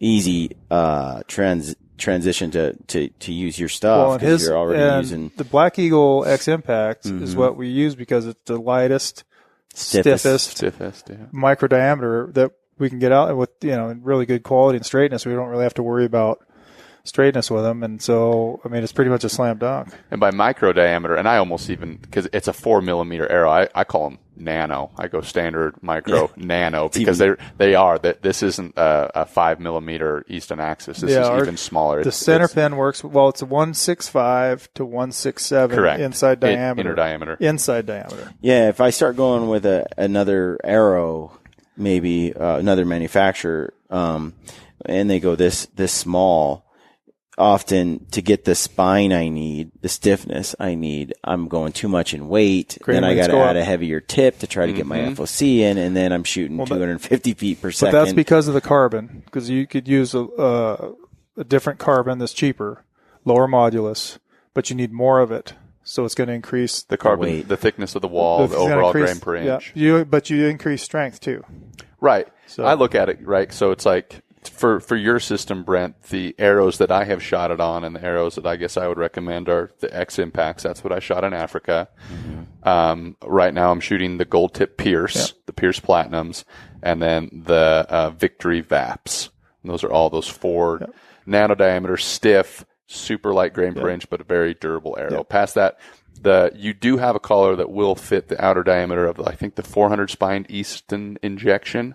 We go up to about 250 outside diameter. Oh yeah, so you could even get it on like a 340. But that arrow, the injection itself, I think a 400 is like 10.2 grains per inch. It's heavy. It's a heavy mama. But if you want to beef up your overall weight, that's a great route to go. That's how you can go. You're just going to be cutting back your FOC a little bit. But if you want extreme front to center and keeping that overall total arrow weight in that manageable range that you talked about for the best trajectory. Yeah, so for the average guy for like 28-inch draw, 70-pound bow, we could do, for most bows, we could do an arrow in the upper 400s, which will get you right around 270. And if you're going to go maybe a little heavier, you can get it to around like 525 or something like that. Yeah, because Darby, when we went to Africa, she was shooting her compound. It was 52 pounds. She was shooting a Gold Tip 400 Pierce. And then she was shooting your 250 grain broadhead with the 22 grain aluminum center pin, and her arrow was like 530 grains, and her bow was only shooting like 230 feet per second. But I felt bad for the animals she shot. Well, it didn't stand a chance. Well, the like we were talking, Matt. If they break, but you can recover the components. Right, you can get the components back. It's the shaft still. I mean, the bulk of your cost is right there. Right, because when we were in British Columbia, and we were talking about this even before the podcast, but we were shooting at like 50 yards at the grizzly bear target, and he had one of those solo targets, and I shot just to the right of the square. It's like a 1 inch by 1 inch empty gap. Yeah. And it's in the kill zone. It's like right in the crease and we of the both bear. Hit that and lost arrows, and Matt found his with a rake. Well, I found it with the shovel. I found it with the right. shovel. I wanted the components back so bad that I picked my line and I just started chopping. I would jump on the shovel. Obviously, I stepped on my arrow and cut it in half, but I was happy because I got my components back. That's the thing. Well, that's why even the field tips I built. Because I was tired. Especially when you get up for the trad guys, when you get up into the 200 to 250, 300 grain field tips. Yeah, they're super bendy. and super soft. So if you hit anything, And he's talking about not his system, not mine. not his. This is just a standard field point. Right, if you screw-in were get field something points. from Three Rivers or Rocky Mountain Specialty so Gear you in have that to, weight and they're range, cheaper, so you can buy a dozen. I don't know how much they are, but like $15. yeah, for but a you're dozen or always, something. but you're ruining field points. And if you're at a 3D shoot, They're so soft. pretty soon So you're shooting soft. a wobbly head going. But ours are designed with. I wanted them stainless steel first of all. Mm-hmm. Also, I wanted them to not bend or break like ever. They don't. And so, but I was like, what could we get? And so I was like, well, freaking rifle barrel. So I talked to Looks my heat just treater like and a bull. stuff. That's exactly what I was thinking. I was like, what do they make rifle barrels out of? Stainless. And they're like, well, they make them out of a couple things, 416s one. And I'm like, we'll do that. Maximum hardness. Yep. Do it. And see if it's a rifle barrel, that shouldn't be able to bend or break too easily. So, So I should I just used, when I was at TAC this last weekend, and something I learned before, and I just spaced it. And it's great that I have these different profiles in my site so I can switch back and forth. right. But something that I learned through trial and error, because maybe I didn't listen or notice, but my 175 grain tip here is 5 grains lighter than the broadhead. the broadheads, we will make all the broadheads about 5 grains heavier than the field tips. We leave extra steel on them for resharpening purposes because you can resharpen. Only thing you can do is lose it. Otherwise, you can resharpen it at 5 grains. That way, you can have years of use out of the broadhead and still stay within. Like this is a 175, so it comes in about 180 when you get it new. And over time, after multiple resharpenings and things, you can get it. You'll stay within that 175 window. So in like 5 years, it might be like Retain your FOC. 174, 173. Right. And you just said 5 years, right? You're talking about shooting a broadhead for 5 years. The and same it's one, still yeah. The same one. In fact, when I go to shows, I take the broadheads out of the quiver. Like when we were at Salt Lake this year, I brought my broadheads that look almost identical to that. They'd already been in my quiver for 2 years with 5 animals. I shot that bear with mine and pulled And it out. they're It looks like brand new. The arrow looks like it never has been used. You know, I mean, Yeah. if If you get the blood off them, usually the blood won't even stick on them if the jag wax doesn't get rubbed off too bad. But just get the blood off them, dry them off, and just So that was one thing I wasn't prepared for, though, as I was shooting these targets, and the further I got out, the bigger the gap between my target and my broadhead system. You're not the only guy. I've had guys call me and say, these broadheads shoot low. And I'm like, they're like, yeah, I think the vents are That's slowing what I was them down. telling Matt. I'm like, Yeah. I'm shooting low. And that's what I thought. That's what I said to Brian. I was like, I wonder if it's just because of the vents. I wonder if it's creating some additional drag that's dropping at first it out. I was sitting there going, the guy from, I can't remember his name, but anyway, he's out in Wyoming, and he's like, yeah, they're consistently like 4 inches low at 60. And I'm like, that's weird, you know. I mean, I think he was shooting the solid ones. And I'm like, well, they're heavier. He goes, oh, okay. I go, were they off to the side, one side or the other? He's like, no. They're just direct line lower. I'm like, well, they're 5 grains heavier. So that's one thing. Have you thought about making a match so guys can just interchange between the two? No. We have not thought about that. No, because it's longevity. That's what you're buying, value. Right. So, and if you get the Garmin sight, it's no problem. It is. It's no problem. But Profile from field point to broadhead. But it is a little tricky when you're a guy that wants to, shoot with have your broadheads and your target tips hit to the same spot. Yeah, it is. But if as long as you're tuned, it's an up and down thing. Yeah, and it's not that much. Right. So it was easy for me. I mean, 45, 50 yards and in, it was about the same. I started to have drop offs as I got further back. Yeah. It's just because it's going slower. And as I was shooting 80 and 90 yards, I was like, "Woo!" There's a bit of a gap now. So what was your gap, just for those listening, at 60 yards? What would you say was the difference? 3 inches. So 3 Maybe inches. 3, yeah. And that's it. And you're probably getting the heavier I'm shooting ones. 273 feet per second, I think, with that setup. So, I spaced it, went to tack, and then somehow or another it was shooting to the right, just from right in the back of that truck, I think, for 30 hours. Yeah. Something, I don't know what shifted. I haven't had time to mess with my bow since I've been during the move. So all was shooting to the right, or just the everything shot to the right. So I slid the sight over. Somehow something moved. Yeah. Anyway, but between that first day, I didn't shoot. I learned my lesson. Never go out and hunt or shoot, which I knew this, but I'm doubling down now. I'm never going to go out like at attack or anything until I shoot that morning. Plenty of arrows before I even get on the course. Make sure you're on. To make sure everything is dialed because, and the thing is I got complacent because I've traveled a lot and I check it every time and every time it's on. So it's like, but this time it was off. And it was off because the broadhead differential, because I spaced it. That was my own fault. And then it was off because it should shoot 5 inches right. And then you go and shoot Sean's devilish course with trees and branches in the way. And I just blew up a few arrows and I'm like, I'm done. And I just walked around with everybody. Yeah. And quit shooting until I could figure it out. But it's definitely it was definitely painful to lose some of these arrows. Yeah. Well, that's the only thing you can do with them. I mean, they're built to last, Yeah. And most of our heads are built to last for many arrows. I mean, you can break the arrows if you hit stuff. If you miss and hit a target or rocks or whatever behind the target, the arrows may break. Yeah. The components should not. So what do you have any warranties that come with your stuff? We don't really have a warranty, but usually if guys have problems, we just take care of it. Yeah. I mean, if you're going to shoot rocks with the broadhead, It's your own fault. dude, come on. So, I know. So for people, if an arrow does break, obviously like saving the components, what's your preferred method for removing those components so that you can continue to use them on a new arrow? We use the AAE Max Impact glue. The black stuff. The black stuff, the black runny stuff, the nasty stuff. It's supposed to be heat removable. Mm-hmm. And I found that it is sometimes. Sometimes it's hard to get off. But but if your arrow's broken, then you could really heat it up and get it off. Right, because you're not worried about breaking the arrow. No, at but that for point. You guys just like want your looking to component. switch over to like a stainless sleeve from the aluminum or something like that, we can use steam from a kettle. Correct. So that you don't want to heat that carbon up past like 400 because it'll damage it. Correct. So steam, I've heard of the target guys using hair dryers in hotel rooms. Yeah. But a hair dryer or steam is what we use to get them off. And then you just screw in the head, grab it with pliers, twist and pull. Yeah. When I break an arrow, sorry, Brian. No, go ahead. I've got one of those torches on one of those little propane tanks, and I just throw it in the freaking torch, dude. If it's broken. Just freaking melt it. Yeah, you can pop it off. I want that back.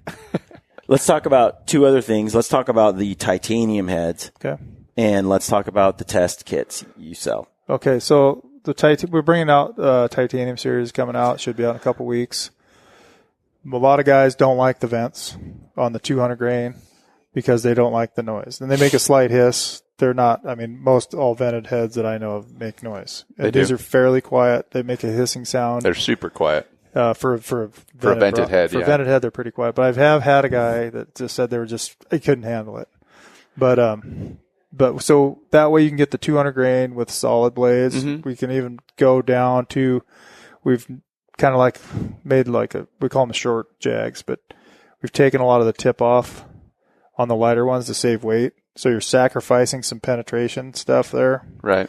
But they're easier to handle. They'll fit in the quiver better. And they're a lot more, it's like an intermediate level between the full Valkyrie system and what guys are shooting now. And so they're more used to it. When you look at the head, it looks like similar to it's almost like a shuttle T on steroids. Gotcha. Because we have we got the curved blades, and then the tip it narrows down a lot. So even for people that are listening, right? So when I was in Africa, I shot the 250s, and they fit perfectly in a tight spot quiver. I know that's probably just to kind of paint that picture for how it's sitting in your quiver.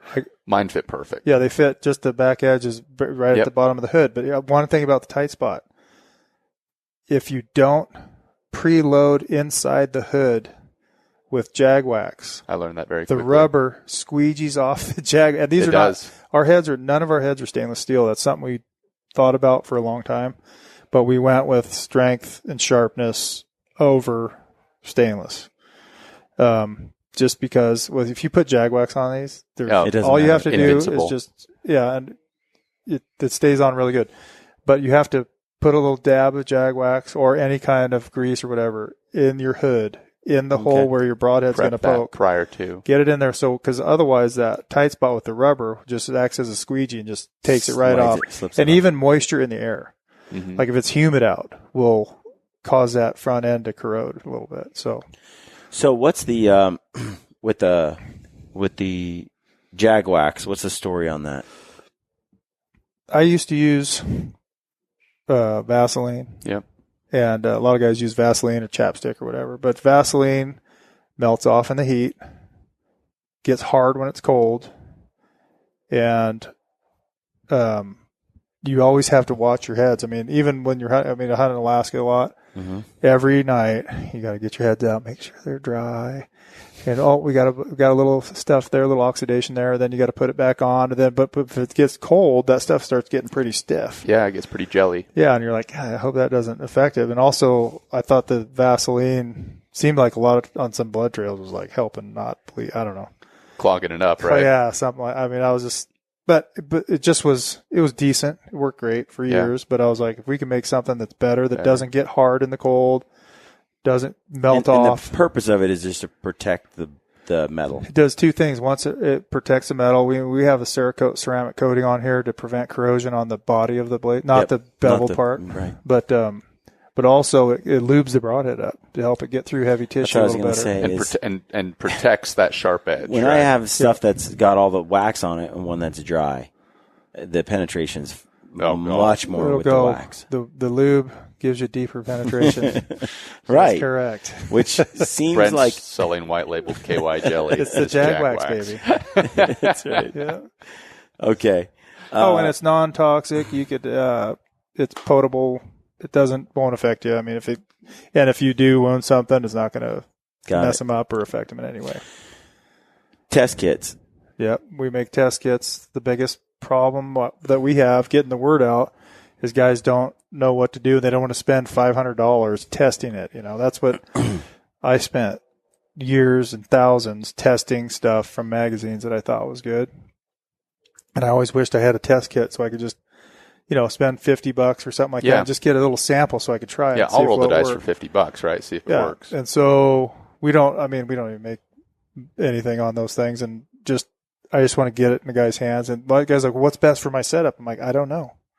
Depends on your draw length and what's going to tune. Lots of variables. What's going to tune best for you. And compound guys are a lot easier, but they still have little quirks and stuff, and they got to see what they like. And I tell guys, don't just shoot them close to get it tuned and make sure it's perfect. And then start shooting distance. Shoot distance. Load it up. I mean, we give you 3 different head weights. Try a 250 grain head. See if you like it at distance. Yeah. I mean, why not? Well, I mean, how often do you get to shoot one? And then you might just go, hey, that's not that bad.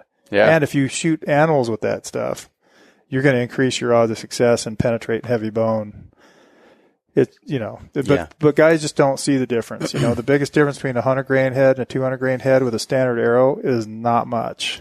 So for distance, I know a lot of guys, and I even talked to one of my good friends that has his hands in the cookie jar there with Iron Will, and he was like, "Oh, that profile of that head, the way it works, it won't fly at distance. You can't shoot that broadhead at 120 yards." Which you're not going to be shooting at animals at that distance, but you come to these total archery challenges and stuff like that, and you got 140 yard shots and stuff. I mean, with the broadhead, I guess what I'm getting at, is that a broadhead that's going to fly at long range distance for the compound shooters just as accurately as it does 60 and in? I have never shot a broadhead as accurate as this broadhead. So that's all you got to say. Yeah, no, I mean that's what I'm finding too. It's liberating to be able to launch that sucker. It's going at 90 yards and then not have to worry about not have to worry about replacement blades. Yeah. The sharpening process being finicky or difficult. I can just see for myself, and I can shoot all of them in the quiver and go, yeah, they all hit at 90 tight, and then sharpen them. It's that's a big deal. And there's almost no knock tuning with our setups. No. Just because the whole system is so straight. The shafts we use have almost zero spine. I mean, there's guys that put them in a bathtub so they can float them to find where the spine is. I'm like, if you have to go to that length to find the Oh, God. There's a problem. you don't need it. And Yeah. with if you're shooting a low FOC, that might make some difference where you have to knock tune. In fact, just saw a guy post online. He was doing, there's some guys out there that like to fiddle faddle like crazy with everything. And he's like, but with the Valkyrie setup, but he didn't have to knock tune. He's like, because with the weight forward system, the straightness of the shaft and all that stuff, and it's mostly the weight forward. Yeah, because it is. It's a much more stable arrow. And, that whole knock tuning thing, as long as your spine is in the realm overall, it's almost, indexing the broadhead, knock tuning, all that stuff is almost thrown out the window because as long as your arrow's true, weight forward's up at 20% plus, you're spined perfectly for your bow's tuned, none of that stuff should matter. And that's why we four-fletch. So that it doesn't matter which way you knock that arrow on the string. You don't have to index anything. Just stick it on there and shoot. Replace your broadhead with another one, screw it on. Doesn't matter which way it's indexed. Just shoot. You're ready to go. Yeah. Well, and that's one thing that's interesting, too, is I was telling you last year with all those broadheads I got, Aaron, we even posted a video of it with Aaron spinning the arrows to test how true they are after we put a broadhead on. And they wobbled like crazy most of the time. And Aaron would pull the arrow out, put it on his kitchen counter or table, and actually bend the broadhead, then spin it, bend it another way, and spin it until it was like... If you could bend your broadhead on the kitchen counter, you might want to rethink. Those are disposable, like one-and-done heads, and it is unnerving what happens to that head when it hits something of resistance or it doesn't do well. And that's my... Well, on an oblique impact, like you hit and no bones are square. Yeah. So if you hit something on edge, hit the a rounded bone or something like that, it's trouble. Well, and that's also why I'm done with mechanical too, because just like the tack, you're gonna stir up a hornet's nest. I hit a little bush, like a tiny bush, on a hunt in Alberta, and my arrow went like, and I'm talking like the most dainty bush. Yeah, you probably didn't even see it. No. Yeah. And I have it all on video so I can watch it, and you can see a few of these little twiggy branches move.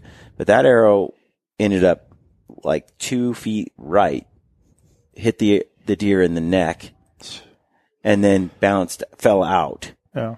And the deer ran off, and it was like heartbreaking. Yeah. It was a gravedigger, mechanical broadhead. I liked that, fixed kind of 2-blade system. Kind of a hybrid, right? Yeah, kind of a hybrid. So if it didn't deploy, but I'm 99% sure that the mechanical piece caught a branch, and when that thing opens up, it's huge. Yeah. And then it hit a few more branches, and then the arrow itself didn't have any FOC to it at all. It had the big veins on the back, which I think made it, just the weight being so distributed throughout the arrow. Yeah. It just didn't take much for it to just be off track. Yeah. And it lost all momentum by the time it reached the target, and it kind of went in kind of sideways, and it barely went in like an inch, and then popped out. And so it was a very sad day. Yeah. Well, and that's one of the things we don't. With the center pin system, when I designed it, I mean, there's a bunch of the overall performance of the arrow is one thing, accuracy and lethality. But I also wanted the fewest amount of parts as possible. Yeah. Less parts, less stuff that can go wrong. Minimize it, right? I mean, because at one point, I don't know if we talked about this before, but we were hunting hogs, and I shot this hog too far forward, and we ran off and down and watched him go into Neverland. And guys sat down beside me that I was hunting with, and it's like, well, there goes $75. And I was like, and this is a long time ago. This is like almost 20 years ago. And I was like, crap, I didn't even think of that. I had the old Nanook broadhead on there. And I had a gold tip. It was a traditional hunter. I had the insert with the little piece of rebar, 3 weights on there. Yep. Then I had the knock insert, the metal knock insert in the back with 3 weights in the back of that. I had 12 components in that arrow. 12 components in that arrow. And he's like, and it was a $75 arrow. And I was it blew through that pig's neck like crazy, but, I didn't hit the vitals. But I was like, and he had the arrow. He took it with him. And But that's the one thing. And then the stuff's always rattling loose. And that's one of the things about the center pin. Mm-hmm. Even we have the Blood Eagles that are the same blade profile as we have with the same steel and stuff as most of them. But with the standard screw-in components. Right. And even when we're sharpening them, because we hand hone and sharpen every broadhead, the standard screw-in components will always vibrate loose in like 2 seconds when I do a lot of the sharpening. It's like all of a sudden the shaft's rolling around and I'm like, Jesus. Yeah. I don't know how guys shoot these things. Because ours, we use fine thread so that they're much truer and tighter. They don't vibrate loose, but also the rubber bushings in the back keep it from vibrating loose. So you almost never have heads. Yeah, and when loose. you take a head and you have to bend it to get it just right, that's with it screwed on perfectly. And then you walk around with it a little bit and it's rattled a little bit loose. Now it doesn't spin properly. Yeah. It's like, there's so many variables, it's a little right? creepy. Yeah. There's so many things that well, can go wrong. Then there's guys that run O-rings behind there so they can only screw them in part way and they'll still be kind of tight. And I'm trying to index it with trying to index their things. I'm like, if you break that seal up front, I mean, that front has to be square to the back of the broadhead. It has to be tight so that it's strong. Once you break that loose, you got tremendous wobble. You have wobble and a tremendous weak point. You got a 16th of an inch between the back of your broadhead and the shaft. There's so many things, and I see them on the market. I'm like, God, if guys, I mean, you're just opening yourself. It'll work most of the time. The other broadhead we did an interview. We had Iron Will on here, and he's gone through a lot of effort to make what he feels is a really solid head. Yeah, but they make a good head. And so I have the 150 grain non-vented heads, and building a system. This is a 175 grain head. Yeah. And so to try to build something similar to this is I think some guys are. But with the 150, you're going to have to load up in here somewhere to get your 20%. So you're going to have to go probably a stainless sleeve, or if you're using hidden inserts, you're going to have to use the brass. And if you're using hidden inserts, I would always put a collar on the outside. Yeah. Every time. Reinforce that. Yeah, because when I did all the testing, I was actually thinking about I was thinking inside the box. Bill's heads are not cheap either. I mean, it's $100 for a pack of 3. Yeah. Yep. So, but that's the thing. That's what they cost. Yeah. That's what he was saying too. He's like, look, I went to build this head. That's what they cost. And that's what it costs. Wanted the very best, wasn't willing to sacrifice on any level, and this is what you get, and this is what it costs. But that's another head that you could have for a long time. Yeah. As long as you don't lose them. Yeah. So, but that for an inside, I mean, industry type head, that thing's is probably top of the line there, along with the Grizzly Stick stuff's real good too. There's some good heads that guys have good choices now with broadheads. I mean, there's a lot more. It's come a long ways. It's come a long ways. They're all, I mean, compared to what we used to have, it's phenomenal. It's so much better. But the longevity, the value of the heads, to me, that's where it's worth it. Mm-hmm. It's like, I had to buy, years ago, I bought Swarovski binoculars. Right. And I was like, dude, I'm just going to, I had Cabela's points. I was using Cabela's card for my business, and I'm like, well, I got all these points. I'm going to get some of those babies. They're expensive, but still have them 15 years later. Yep. Yeah. Same ones. I mean, so what they cost you don't need optics the rest of your life. Not if you take care of them. Just don't wipe it with a T-shirt. Yeah. Well, and I think you are, like I said at the very outset of the show, there are a lot of, you spend a lot of money. All of us do that love this, what we're doing. And everybody has kind of their priority on what they will spend money on. Some guys are like, I'm never spending that kind of money on a pair of optics. Others are like, I'm never going to buy a bow that's that expensive or whatever. But at the end of the day, we all care a lot about our gear. Yeah. When I want to make one, you have a pretty big audience, so I want to make one point about that. Mm-hmm. Just like when I used to fish a lot for steelhead. Yeah. I had to choose the archery over that. But anyway, you fish your butt off to catch a hook of steelhead.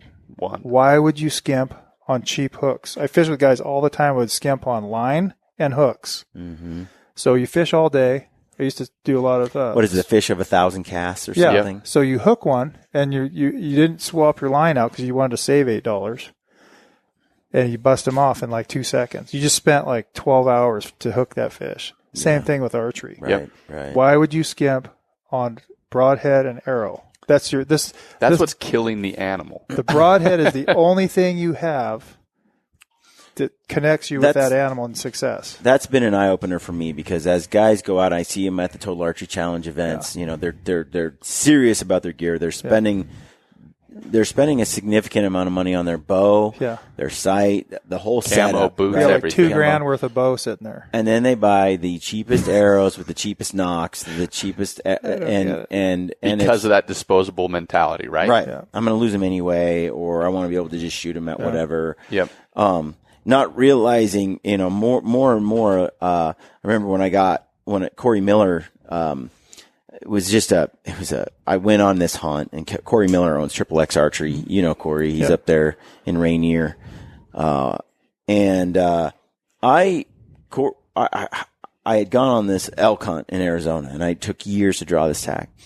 And I was drilling the target, man. I was I was practicing all the time. I had a brand new bow that I'd spent 6 months shooting and everything. Everything was dialed. And then I threw the broadheads on. I had some slick tricks, I think is what they were. Threw those things on, and I had used them the year before, and they shot great out of my other system. Go out there, and I put them on, and I had arrows. I numbered the arrows. And for some reason I had number 1 arrow would hit high left and number 2 arrow would hit low right. And they kind of consistently hit these spots. And I couldn't figure out how to get the broadheads. Noctune them? I didn't even know what noctuning was. Yeah. So I walk into Corey's shop and I'm like, for the life of me, I mean, everything seems right, but I cannot. When I put these broadheads on, and he's like, he just turns the arrow. Dunk, turns another arrow, turns it, and they're all hitting center. And I'm like, what did you just do? I mean, it was so simple, and you just noctune that arrow just a little bit because of that spine being what it was. Yeah. Well, you know, and that's part of that low FOC thing. I mean, because absolutely. When that arrow's pushing the head, you know, it's got to be dialed, because it's got to everything's got to be totally linear and going in a straight line perfectly.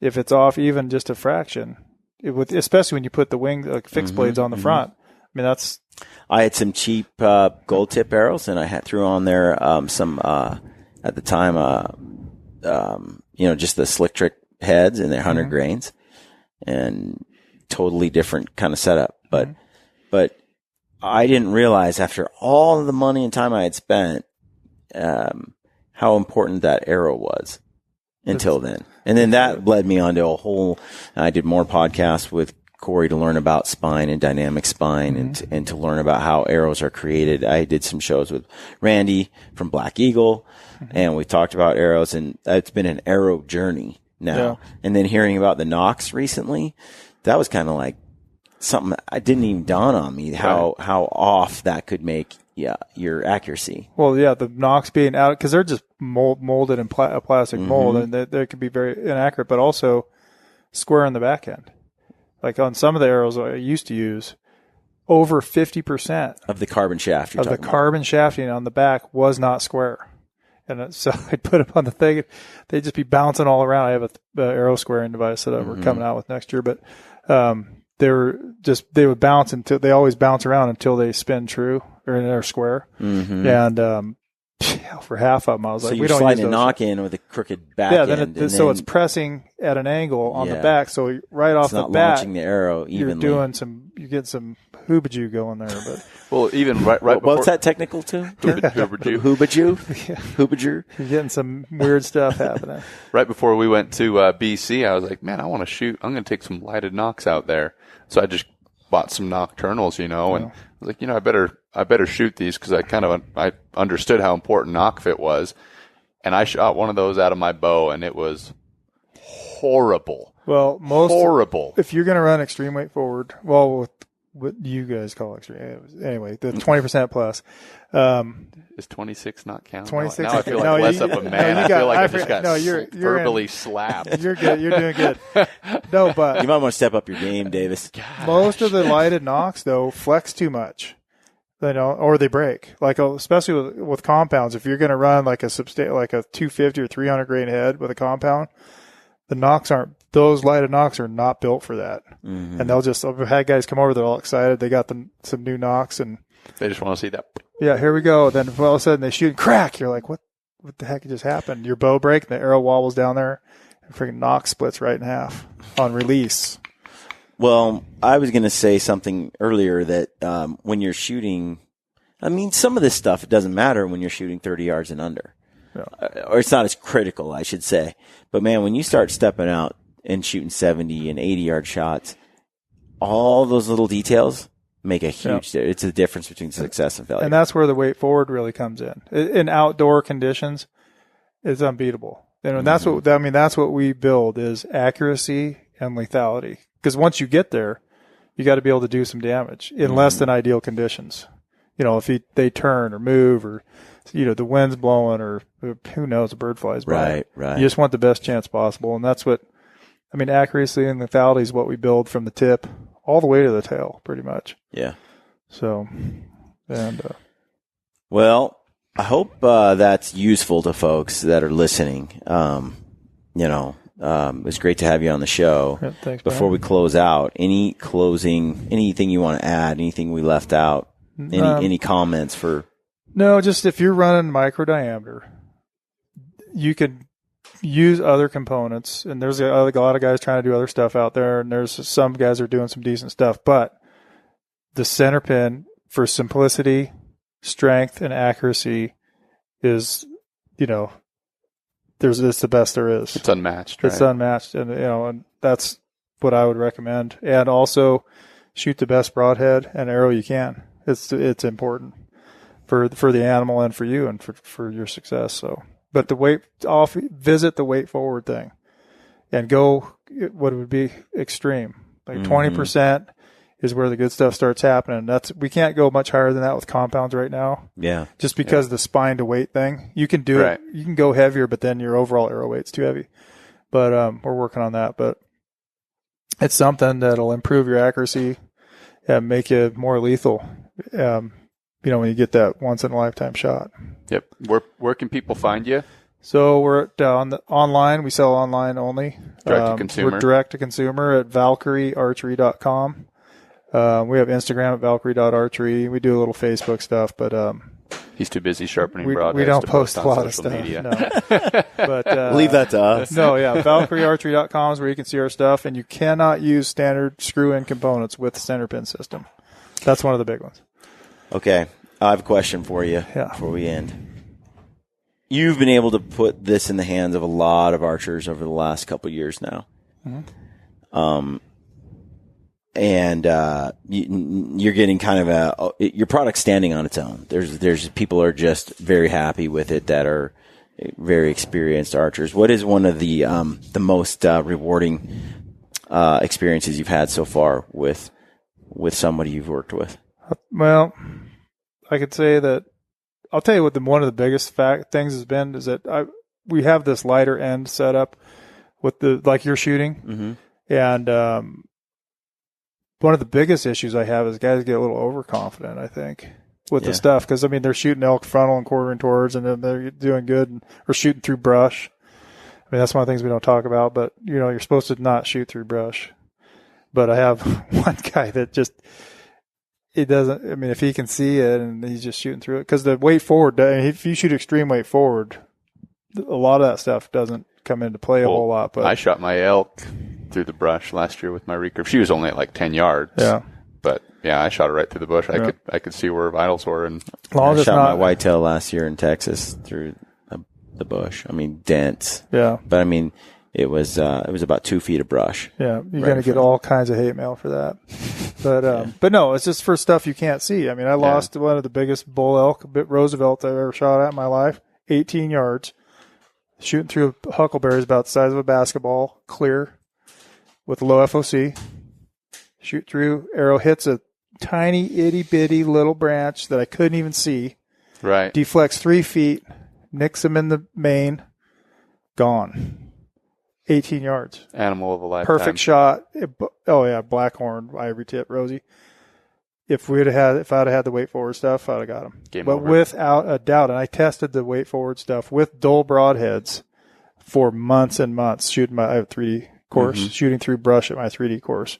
And not one time did I ever go out of the vitals. But I'm talking like, ends of fir boughs, green stuff, green light stuff that you don't see. Oh, yeah. Not like a half inch. You're not trying to shoot through a grove of oaks. A vineyard. No. But I mean, and so it does work, and that's all about the stability. I mean, that works in the wind and everything. It's all about that. So, and the same thing happens.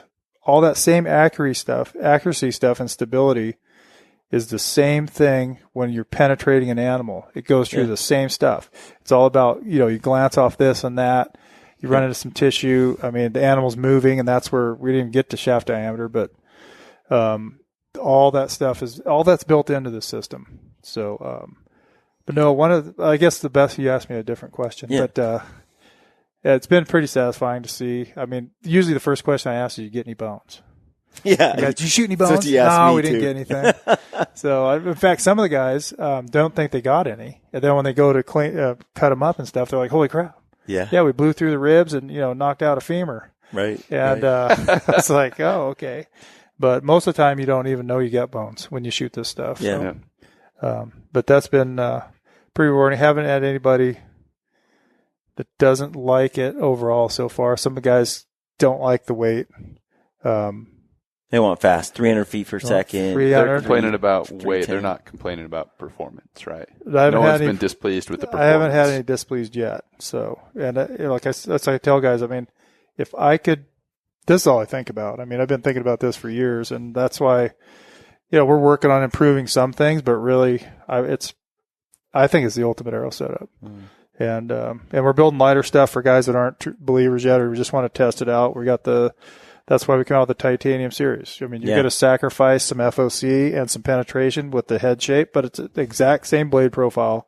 We just take our 3-to-1 ratio out front, and we knock it back. We still have it a little bit, but we have a little steeper tip, with all the naysayers about the bendy tip. Well, that's gone.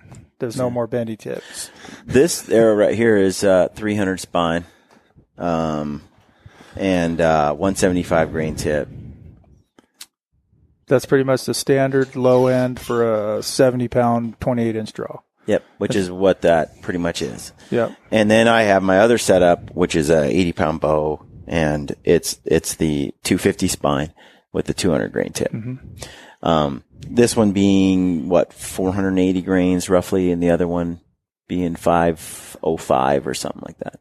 Yeah, well, that's under that. Well, because you got the light of dock in there. Right. So in the heavy setup's about 515 or something like that, I think.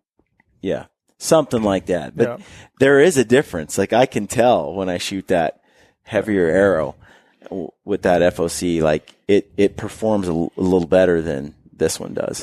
It just seems like it's a little tighter, and but what I really notice is how it penetrates. It's like thunk! It just hits the target and just rocks. Boom, boom, where this one is super efficient as well, but not quite like the other setup. Yeah, and one of the reasons we did with our arrow system, we've taken that Ashby concept. We're going full circle now back to the Ashby thing, but we took his concept with the weight, and he did a lot of stuff with weight forward and he kind of left off.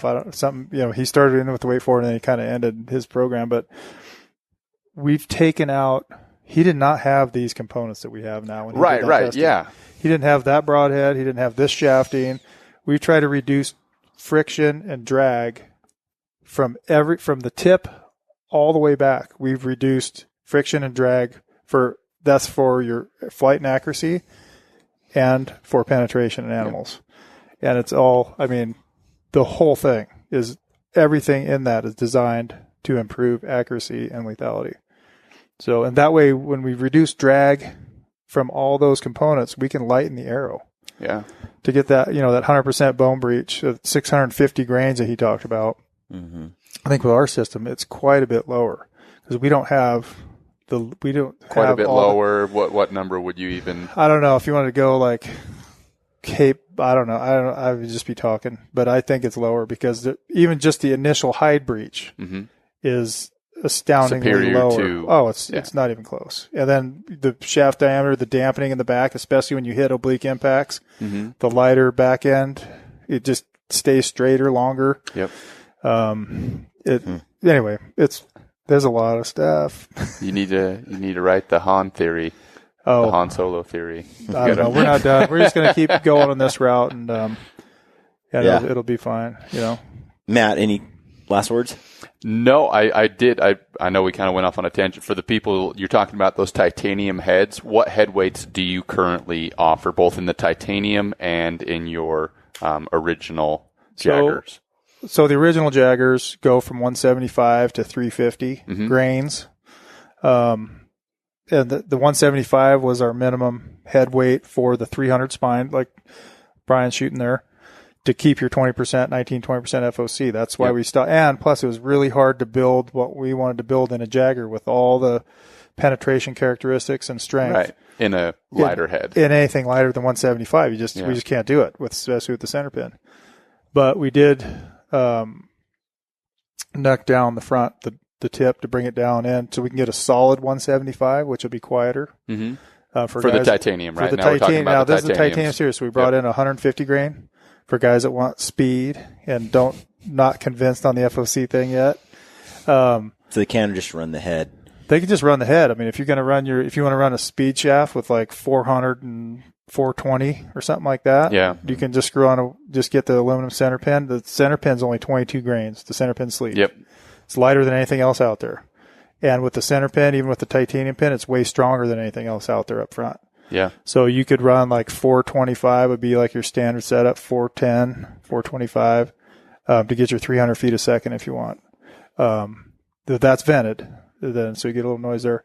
And then we also have the short jag 175, which is solid. And then obviously the 200 grains, which you're going to get for your next thing, they're solid. Non-vented 200 grain, but it's the full Jagger with a titanium pin. Awesome. So we introduced the 225 too that guys want to baby step. Right into there. That used to be me, though. I used to be a 25 grainer. I was like, man, if I had 25 more grains, and then I was playing with the collars, and you've got a 56 grain stainless collar, 75. A 75, and then the 22 aluminum. The aluminum's 22. Yeah, and for strength, and one of the biggest questions I get is guys want the stainless for strength, and I'm like, you don't. The center pin system all works together. The pin, the shaft, and the sleeve.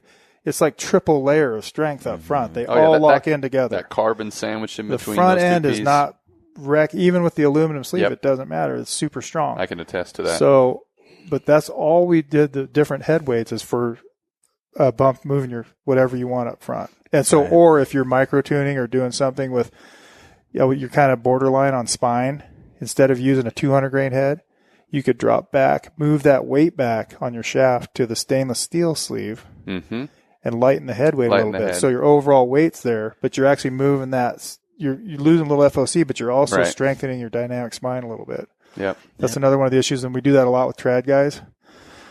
Go back to the stainless sleeve, drop down to a lighter broadhead, but also smaller diameter, especially for lighter weight guys, because the 1 inch cutting diameter, which is, should have brought that up, almost all of our broadheads except for the 300 and 350 are 1 inch cutting diameter, because the penetration just far outweighs any extra cutting you get by 1/8 of an inch. I mean, it's not even close. And the holes from the animals I've shot, it's not a slit. It's not these tiny little things. It looks like I've shot them with a high-powered rifle, and they bleed. They unbelievable. Should bleed really good all the way through on both sides. So, but that's pretty much it in a nutshell. A lot of exciting things. I recommend everybody try it. I mean, just a test kit is an easy way to do it. You don't, and then average cost to get in, if you want a dozen arrows, 6 broadheads and 6 field points, which is much the standard thing with shipping and everything's like $560. Yep. And you should have them unless you lose them. They should last you for years. Yeah, at least 2, 3, 4 years. You should have the same stuff. Yep. Yeah. So. Which when you add up the cost of your disposables and broken arrows and stuff like that, it does work out pretty well. Pretty well. Yeah. The only issue is you can't be losing them. You can't lose them. If you lose them, but at an animal I can see it. But well, we were shooting well. I mean, I don't really have problems hitting targets nowadays, but you better make sure your stuff's dialed too. Yep. Yeah. Let's wrap this up. I think cool. Covered just about everything. Yep. I think Your website is VALKYRIEARCHERY.com. VALKYRIE. Valkyrie Archery. So archery.com. That's it. All right, folks. Yeah, if you got a question, hit Brent up. Check out the website. And, email or any of that stuff. And we try to answer everything same day. So it's or night. So yeah, it's usually Brent's within up late, 24 hours me. you'll get a response. So follow him on Instagram, and then hopefully he'll get better at that. But he's kind of old school. I'm old and old school, and I'm getting fat now too.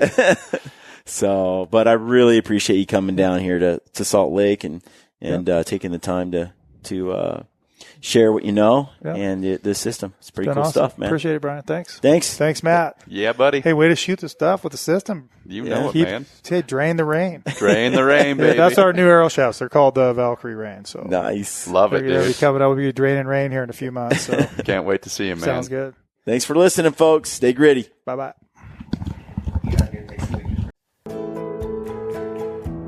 Despite our ever-changing, ever-indignant world with its growing ignorance of and indifference to the ways of the wild, I remain a predator, pitying those who revel in artificiality and synthetic success while regarding me and my kind as relics of a time and place no longer valued or understood. I stalk a real world of dark wood and tall grass stirred by a restless wind blowing across sunlit water and beneath star-strewn sky. And on those occasions when I choose to kill, to claim some small part of nature's bounty for my own, I do so by choice, quickly, with the learned efficiency of a skilled hunter. Further, in my heart and mind, I know the truth and make no apologies for my actions or my place in time. Others around me may opt to eat only plants, nuts, and fruits. Still others may employ faceless strangers to procure their meats, their leather, their feathers, and all those niceties and necessities of life. Such is their right, of course, and I wish them well. All I ask in return is no one begrudge me, and all of us who may answer the primordial stirrings within our hunter souls, my right to do some of these things myself.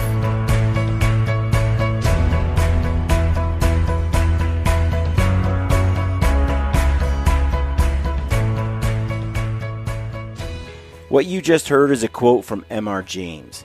We truly live in a world that is largely ignorant and indifferent to the ways of the wild. And although some regard us as relics of a time and place no longer valued or understood, we have the opportunity to change the way these people view the hunter and the hunt. We can share our experiences and nature's bounty with those who employ these faceless strangers. And by so doing, we make a difference, not just for ourselves, but for the wild animals and the wild places we care so deeply about. Never stop sharing your passion for hunting and the outdoors. Our wild animals and our wild places depend on it. This is Ty Stubblefield, and you're listening to The Gritty Bowman. Gritty Bowman.